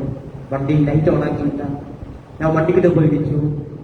സൈഡിലോട്ട് പറയുമ്പോൾ ഒരു ഭാഗത്ത് നമ്മുടെ പോസ്റ്റും മറ്റൊരു ഭാഗത്ത് ഒരു ഭിത്തിയുണ്ട്. ഒരു വീടിന്റെ ഭിത്തിയാണ്. പോകുന്ന വഴിക്ക് വണ്ടി എന്നെ ഇടിച്ചു. ഞാൻ മറിഞ്ഞു വീണു. ഒരു സെക്കൻഡ് മുന്നോട്ട് പോയാൽ എന്റെ നെറ്റി ഇടിച്ച് അവിടെ ഞാൻ മരിക്കും. ഒരു സെക്കൻഡ് പുറകോട്ട് പോയാൽ എന്റെ തല അഭിജിക്കും. പക്ഷെ ഈ 2 പിടിക്കാതെ ദൈവം കൃത്യമായി നടുവിലേക്ക് വീഴിച്ചു. ഞാനിവിടെ കർത്താവിന് എന്ത് പറ്റി? സാധാരണ ഞാനിങ്ങനെ ഓടിക്കുമ്പോൾ എനിക്ക് പറ്റാവുന്നതല്ല. ഞങ്ങൾക്ക് കർത്താവിന് എന്ത് പറ്റി? എന്താണ് ഞാൻ രക്ഷപ്പെടുന്നത്? ഞാൻ പെട്ടെന്ന് പേടിച്ചു പോയി. 2ാമത്തെ സാഹചര്യം എന്ന് പറയുമ്പോൾ ഞാൻ ജോലി വിട്ട് റിസൈൻ ചെയ്ത് ഞാൻ വീട്ടിൽ വരുന്ന വഴിക്ക് ഒരു സുഹൃത്തിനെ കൊണ്ടുപോയി തിരിച്ചു വരുന്ന വഴിക്ക് വണ്ടി ഒന്ന് ഞാൻ ഇച്ചിരി വീശി, എന്റെ വണ്ടി നല്ല വണ്ടിയിലെ സ്പീഡ് ഉണ്ടായിരുന്നു. ഞാൻ വണ്ടി വീശി, എന്റെ കൈ കിട്ടില്ല. ഓപ്പോസിറ്റ് ഒരു ജീപ്പ് കയറി വരുന്നു. അത് വന്നപ്പോ തന്നെ എന്റെ കയ്യിൽ നിന്ന് വണ്ടി പോയി, വണ്ടി മാറിയിരുന്നു. വണ്ടി ഇടിച്ച് ജീപ്പിന് അടിയിലോട്ടേക്ക് കയറി. എന്താണെന്ന് എനിക്കറിയില്ല. ഞാൻ കണ്ണു തുറക്കുമ്പോൾ വണ്ടി ഞാനില്ല, ഞാൻ അപ്പുറത്ത് മാറി കിടക്കുന്നു. ഞാൻ ചോദിച്ചു, കർത്താവേ ഞാൻ എങ്ങനെ ഇവിടുന്ന് മാറി? ആ ഒരു ചിന്ത വെച്ചാൽ ഓർത്ത് മിക്കവാറും എന്നെ ആരും എടുത്ത് എറിഞ്ഞതായിരിക്കും. കാരണം എന്റെ കാലും വണ്ടിയുടെ ചെറിയ കാലിന്റെ അടിയിലും ബാക്കിയുള്ള മണ്ണയിലുമാണ്. ഞാനത് കർത്താവ് ഞാൻ എങ്ങനെ ഇത് രക്ഷപ്രാപിച്ചു? അപ്പൊ കർത്താവിനറിയാം എന്റെ നേരെ ഒരു അപകടം വരുന്നുണ്ട്. കർത്താവിന് എന്റെ നേരെ നമുക്ക് എല്ലാവരുടെ നേരെ ഒരു ആപത്തോ അനർത്ഥം വല്ല കർത്താവിന് അറിയാം. കർത്താവ് തക്ക സമയത്ത് ഞങ്ങളെ വിടിവിക്കും. ആ ഒരു തീപ്പിന്റെ അടിയിൽ കയറിയാൽ എന്റെ മരണം ഉറപ്പാണ്. ഒന്നേ എന്റെ കഴുത്തൊടിയും, അല്ലെങ്കിൽ എന്റെ നെറ്റി എന്റെ മുഖം മൊത്തം ഇടിച്ച് ഞാൻ തിരുമ്പി. ഈ രണ്ട് സാഹചര്യം കർത്താവിനെ പറഞ്ഞു. എന്തുകൊണ്ടാണ്? കർത്താവ് നിന്റെ ചിന്ത, അല്ലെങ്കിൽ നമുക്ക് വരുന്ന ഒരു അപകടവും കർത്താവ് പറയുന്നു. അങ്ങനെ നമ്മൾ സക്കായുടെ കാര്യം നോക്കുമ്പോൾ സക്കായിയോട് പെട്ടെന്ന് പറഞ്ഞു, സക്കായി വിവേകത്തിൽ ഇറങ്ങിയതാണ്. ഞാനിത് നിന്റെ ഭവനത്തിൽ എന്ത് ചെയ്യണം? പാർക്കേണ്ടതാണ്. സക്കായി പെട്ടെന്ന് തന്നെ അവിടെ ഇറങ്ങി വന്ന്, അപ്പം ഈ സക്കായുടെ കൂടെ യേശു പോകുന്ന കണ്ട് പരീക്ഷന്മാർ ചോദിക്കുന്നു, ഒരു പാപിയുടെ ഭവനത്തിൽ യേശു താമസിക്കാൻ പോകും. പരീക്ഷന്മാർ ചോദിക്കുന്ന ചോദ്യമാണ് സക്കായുടെ, ഈ പാപിയുടെ ഗൃഹത്തിൽ അല്ലെങ്കിൽ വീട്ടിൽ യേശുക്രിസ്തു പാർക്കാൻ പോകും. യേശുക്രിസ്തു പാർക്കാൻ പോയിന്റെ ഒരു ലക്ഷ്യം എന്ന് പറയുന്നത്, സക്കായിയും തന്റെ കുടുംബത്തെ പാപത്തിൽ നിന്ന് നോക്കി യേശുക്രിസ്തുവിന്റെ ഒരു പൈതലാക്കുന്നത്. യേശു എന്തിനാണ് ഭൂമിയിൽ വന്നത്? പാപിയായിരിക്കുന്ന നമ്മൾ ഓരോരുത്തരെയും വിളിച്ച് വേർതിരിച്ച് ദൈവത്തിന്റെ പൈതലാക്കി ചേർക്കുക. അതുകൊണ്ട് യേശു സക്കായിയും സക്കായുടെ ഭവനത്തിൽ ചെന്ന് അവരോട് യേശു തന്റെ ശുശ്രൂഷ സക്കായിയോട് പറഞ്ഞു. അപ്പൊ വായിച്ചു വേണം കാണുന്നത് സാധിക്കുന്നു. കർത്താവിന്റെ വചനം നമുക്കറിയാം. കർത്താവിന്റെ വലിയ വായത്തിലുള്ള മൂർച്ചയും ഏത് വാലിനേക്കാളും ഇരു വായത്തിലുള്ള മൂർച്ചയും ആത്മാവിനെയും ഹൃദയത്തെയും സത്യവറ്റകളെയും വേർപിടിച്ച് ചെല്ലുന്ന വചനമാണ് യേശുവിന്റെ വചനം. നമുക്ക് ചരിത്രം നോക്കുമ്പോൾ അനേകർ ദൈവത്തിന്റെ വചനം കേട്ട് ദൈവത്തിന്റെ വന്നിട്ടുണ്ട്. കാരണം എന്തുകൊണ്ടാണ്? അവരുടെ ഹൃദയം, നമ്മൾ ലുദിയയുടെ ഹൃദയം, പത്രോസ് ദേശത്ത് വചനം സംസാരിക്കും. യേശു ലുദിയയുടെ ഹൃദയം തോന്നുന്നു. ലുദിയയുടെ കുടുംബവും എന്ത് ചെയ്തു? രക്ഷ പ്രാപിച്ച് അവർ യേശുവിലേക്ക് ചേർന്നു. ആ ഒരു സംഭവം നമുക്ക് സക്കായിയുടെ ജീവിതത്തിൽ കാണുന്നത്. യേശു പോയി തന്റെ ഭവനത്തിൽ പോയി അവരോട് പറഞ്ഞു, സുവിശേഷം അറിയിച്ച പ്രകാരം അവർ യേശുവിലേക്ക് വന്നു. അവൻ താൻ ദൈവത്തിന്, കർത്താവേ ഞാൻ അന്യായമായി മേടിച്ച വസ്തുക്കൾ, അല്ലെങ്കിൽ താൻ അന്യായമായി മേടിച്ച മണങ്ങൾ 4 ഇരട്ടിയായി എന്ത് ചെയ്യാം? തിരിച്ചു തരണം. നമുക്ക് ഇതൊരു സന്ദേശം തരുന്നത്, യേശുക്രിസ്തു ഏതൊരു പാപിയുടെ ജീവിതത്തിൽ താൻ ഒരു വ്യക്തിയായി ചെല്ലുവാണെങ്കിൽ ആ ഒരു വ്യക്തിയുടെ ജീവിതത്തിൽ അതൊരു മാറ്റമാണ്. കാരണം എന്റെ പപ്പാന് അവർ ഓർത്തഡോക്സ് പശ്ചാത്തലത്തിലാണ് അവർ വന്നത്. പെട്ടെന്ന് പപ്പായ്ക്ക് ഒരു മഞ്ഞപ്പിത്തം ഉണ്ടായി. അവർ ആശുപത്രിയിൽ കിടക്കും. 1-2 ദിവസം മഞ്ഞപ്പിത്തം വന്നതിന് ആ സമയത്ത് നമുക്കിപ്പോ എല്ലാവരും അറിയുന്ന പോലെ ഈ വാഹനങ്ങളിൽ ദൈവത്തിന്റെ വചനം പറഞ്ഞു പോകുന്ന പണ്ട് ഉണ്ടായിരുന്നു. ആ ഒരു വചനം കേട്ടു പപ്പ പറഞ്ഞു, ദൈവമേ നീ എന്നെ വിളിക്കുവാണെങ്കിൽ ഞാൻ നിന്റെ പൈതലായി തീരാമെന്ന് പപ്പ ഒരു തീരുമാനം. പപ്പ ഞാൻ ഗുളിക കഴിക്കത്തില്ല, നീ രക്ഷിക്കുവാണെങ്കിൽ ഞാൻ നിന്റെ പൈതല ദൈവവിശ്വാസിയാണെന്ന് പറഞ്ഞു. അത് പറഞ്ഞ് 2ാമത്തെ ദിവസം ഡോക്ടർമാരെ പരിശോധിക്കുമ്പോൾ പപ്പായ്ക്ക് എന്തില്ല? മഞ്ഞപ്പിത്തമില്ല, പൂർണ്ണമായി മാറി. ആ ഒരു പശ്ചാത്തലത്തിൽ നിന്നാണ് പപ്പ, എന്റെ ഫാമിലി അല്ല, പപ്പ, ചേട്ടൻ, ഞങ്ങള് ഞാൻ പറക്കുന്ന ഒരു പാസ്റ്റർ ഫാമിലിയാണ്. എന്റെ പപ്പ ഇപ്പം 29 വർഷമായി പാസ്റ്റായിരിക്കുന്നു. പപ്പ ഇപ്പം ഞങ്ങളുടെ സഭയിൽ, കൊരട്ട് സഭയിൽ ശുശ്രൂഷിക്കുന്നു. പപ്പയുടെ ശുശ്രൂഷ പ്രാർത്ഥിക്കുന്നു. അതോടൊപ്പം അങ്ങനെയാണ് ഞങ്ങൾ ഇവിടെ വരുന്നത്. ഇവിടെ വരുമ്പോ തന്നെ നമുക്കെല്ലാവരും പറയും, ചെറിയ ടെസ്റ്റിമോണി ഞാൻ പറയുകയാണ്, നമ്മളെല്ലാവരും പറയും എന്റെ മാതാപിതാക്കൾ കാരണമാണ് ഞാൻ ഈ ശുശ്രൂഷയിലേക്ക് വന്നതെന്ന് നമുക്ക് പറയും. പക്ഷെ എന്റെ ജീവിതത്തിൽ പറയുവാണെങ്കിൽ എന്റെ ചേട്ടൻ മുഖാന്തരമാണ് ഞാൻ ഈ ദൈവവേലയ്ക്ക് വരുന്നത്. കാരണം എന്റെ പപ്പായ്ക്കും അമ്മയ്ക്കും ആദ്യം ഒരു മകനുണ്ടായിരുന്നു. ഷുഗറിന്റെ കാഠിന്യം മൂലം, അല്ലെങ്കിൽ ഷുഗർ മുഖാന്തരം ഉണ്ടായി വെച്ച് വയറ്റി വെച്ചിട്ട് അബോഷനായിരുന്നു. അപ്പം അവിടെ നിന്ന് ഡോക്ടർമാരോട് ചോദിച്ചു, ഞങ്ങൾക്കിന് ഞങ്ങൾക്കിന് കൊച്ചുണ്ടാകുന്നു. അപ്പം ഡോക്ടർ പറഞ്ഞു, ഞങ്ങൾക്ക് ഉണ്ടാകുന്ന ഒരു കൊച്ചുണ്ട്, വൈകല്യം, കാലിയറിയിരിക്കാം, നമുക്കറിയാലോ, ഹാൻഡിക്യാപ്പ്. അപ്പൊ പപ്പ മമ്മി പ്രാർത്ഥിച്ചു, കർത്താവേ നീ എനിക്കൊരു പൈതന്നെ തരുവാണെങ്കിൽ അവനെ ദൈവത്തിന്റെ വേലയ്ക്ക് വേണ്ടി എന്ന് ഞാൻ വേർതിരിക്കാമെന്ന് പറഞ്ഞു. പ്രാർത്ഥിച്ച് 2 വർഷം കഴിഞ്ഞ് ചേട്ടനുണ്ടായിരുന്നു. ചേട്ടനുണ്ട് ഏകദേശം 2 വർഷം 3 മാസം കഴിഞ്ഞപ്പോൾ ഞാനും ഉണ്ടായി. പക്ഷെ പപ്പായും മമ്മിയും നേർന്നത് ചേട്ടനെ, പക്ഷെ കർത്താവ് വിളിച്ച് തന്നെയാണ്. എന്നാൽ കർത്താവിനറിയാം ആരെ വേണമെന്ന്. കാരണം ചേട്ടൻ നന്ദി പഠിക്കുകയും എന്റെ കാര്യത്തിൽ ചേട്ടൻ ഞങ്ങൾ വെച്ചാൽ ബോൾഡാണ്. ഞാനങ്ങനെയല്ല, ഞാൻ കുറച്ച് ബോൾഡല്ല, കുറച്ച് വീക്കാണ് എന്ന് വെച്ചാൽ അത്രയ്ക്കല്ല. സാമാന്യം വലിയ വീട്ടിലിങ്ങനെ കളിയാക്കാറുണ്ട് ഇഷ്ടം പോലെ തവണ.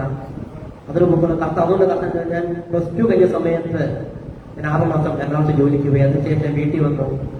എറണാകുളം ജോലി ചെയ്യുന്ന സമയത്ത് 2020 കൊറോണ സമയത്ത് അടിയന്റെ മാതാവ് ദേവസ്വം ചേർക്കപ്പെട്ടു. അതിനുശേഷം മമ്മി ദേവസ്വം ചേർക്കപ്പെട്ട ശേഷം തിരിച്ചു ഭവനത്തിലേക്ക് വന്നു. ഒന്നിച്ചൊന്ന് ഞാൻ പറഞ്ഞു, പപ്പ എനിക്ക് കാരണം കുറെ നാളൊരു ആഗ്രഹമാണ്, എന്റെ മനസ്സിലെത്താൻ അറിയത്തില്ല, എനിക്ക് പാസ്റ്റർ ആകണം. പപ്പ പാസ്റ്റർ ആയതല്ല, എന്റെ കാലത്തിൽ ഇങ്ങനെ അങ്ങനെ വന്ന പാസ്റ്റർ ചിലത് ഒരു കൺവെർഷൻ പാസ്റ്റിങ് അതെന്റെ മനസ്സിൽ ഇങ്ങനെ കിടന്ന് അങ്ങ് ഒരു വിത്ത് വായിക്കുന്ന സമയത്താണ് പപ്പയെ എനിക്ക് ബൈബിൾ കോളേജിൽ പോകുന്നത്. പപ്പ പറഞ്ഞു, ഈ തൽക്കാലത്തേക്ക് ഒരു ജോലി നോക്കി ജോലിക്ക് പഠിച്ച് പോകുന്നു. നോക്കി ഞാൻ ജോലി 2 വർഷം മെക്കാനിക്കൽ എഞ്ചിനീയറിംഗ് പഠിച്ചു. അതിന് 1 വർഷം കഴിഞ്ഞതിന് മുമ്പാണ് ഞാൻ പപ്പയെ ഇത് പോയിട്ട് വലിയ കാര്യമില്ല, കാരണം പഠിച്ചിട്ടൊന്നും എനിക്ക് മനസ്സിലാവുന്നില്ല. 50,000 രൂപ മുടങ്ങി, 50,000 രൂപ ചുമ്മാ അവിടെ കളയണ്ട. ഞാൻ ബൈബിൾ കോളേജിൽ പോകുന്നുണ്ട്, സമ്മതിച്ചില്ല. ഞാൻ 2 വർഷം ചെന്നു. 2ാമത്തെ വർഷം കയറി. ഞങ്ങൾ ഫസ്റ്റ് ഇയർ സെക്കൻഡ് ഒറ്റ എക്സാം ഉണ്ട്, സെക്കൻഡ് ഇയർ മാത്രം എക്സാം ഉണ്ട്. കയറി എഴുതി. ദൈവത്തിന്റെ കൃപയും പപ്പാടെ പ്രാർത്ഥനയും കൊണ്ട് ആ കോഴ്സ് കംപ്ലീറ്റ് ആക്കപ്പെട്ടു. ഞാൻ കോഴ്സ് എല്ലാം എനിക്ക് വിജയം എന്റെ കർത്താവിനെ സഹായിച്ചു. അതിനുശേഷമാണ് ഞാനിവിടെ വരുന്നത്. ഇവിടെ വന്നു കഴിഞ്ഞാൽ എനിക്ക് എന്റെ ഒരു വീക്ക്നെസ് എന്ന് പറയുന്നത്, പോരായ്മ എന്ന് പറയുന്നത്, ഈ ക്രൗഡിന്റെ മുന്നിൽ എനിക്ക് പ്രസംഗിക്കുവാൻ പേടിയുണ്ട്. കാരണം ഇവിടെ എന്റെ പപ്പാതനാണ്. നമുക്ക് ഈ ദൈവജനങ്ങളുടെ ഇടയ്ക്ക് നമ്മൾ ശുശ്രൂഷിക്കുമ്പോൾ ഒരു ചെറിയൊരു തെറ്റ് വന്നു എന്ന് പറഞ്ഞാൽ പോലും എന്റെ പിതാവ് ഞങ്ങളെ അപകടം ചെയ്തു. അതായത് ഇപ്പൊ ഇവിടെ വെച്ച് ഞാൻ തെറ്റ് പറഞ്ഞാൽ ഇവിടെ വെച്ച് എന്റെ പപ്പ എന്നെ വഴക്ക് പറയും. അത് ഞങ്ങൾക്ക് എന്താണ് ഒരു നാണക്കേട് ഒരു രീതിയിലായതുകൊണ്ട് എനിക്കിപ്പോഴും ഞാൻ വിറയിലോട് നിൽക്കുന്നത് അകത്തുണ്ട്, പുറത്തെ പ്രകടിപ്പിക്കുന്നില്ല. എന്റെ അകത്ത് ശരിക്കും ഞാൻ വിറച്ച് ഇപ്പൊ നിൽക്കുവാണെങ്കിൽ എന്റെ ഹൃദയവിടിപ്പ് എനിക്ക് തെളിയിക്കില്ല.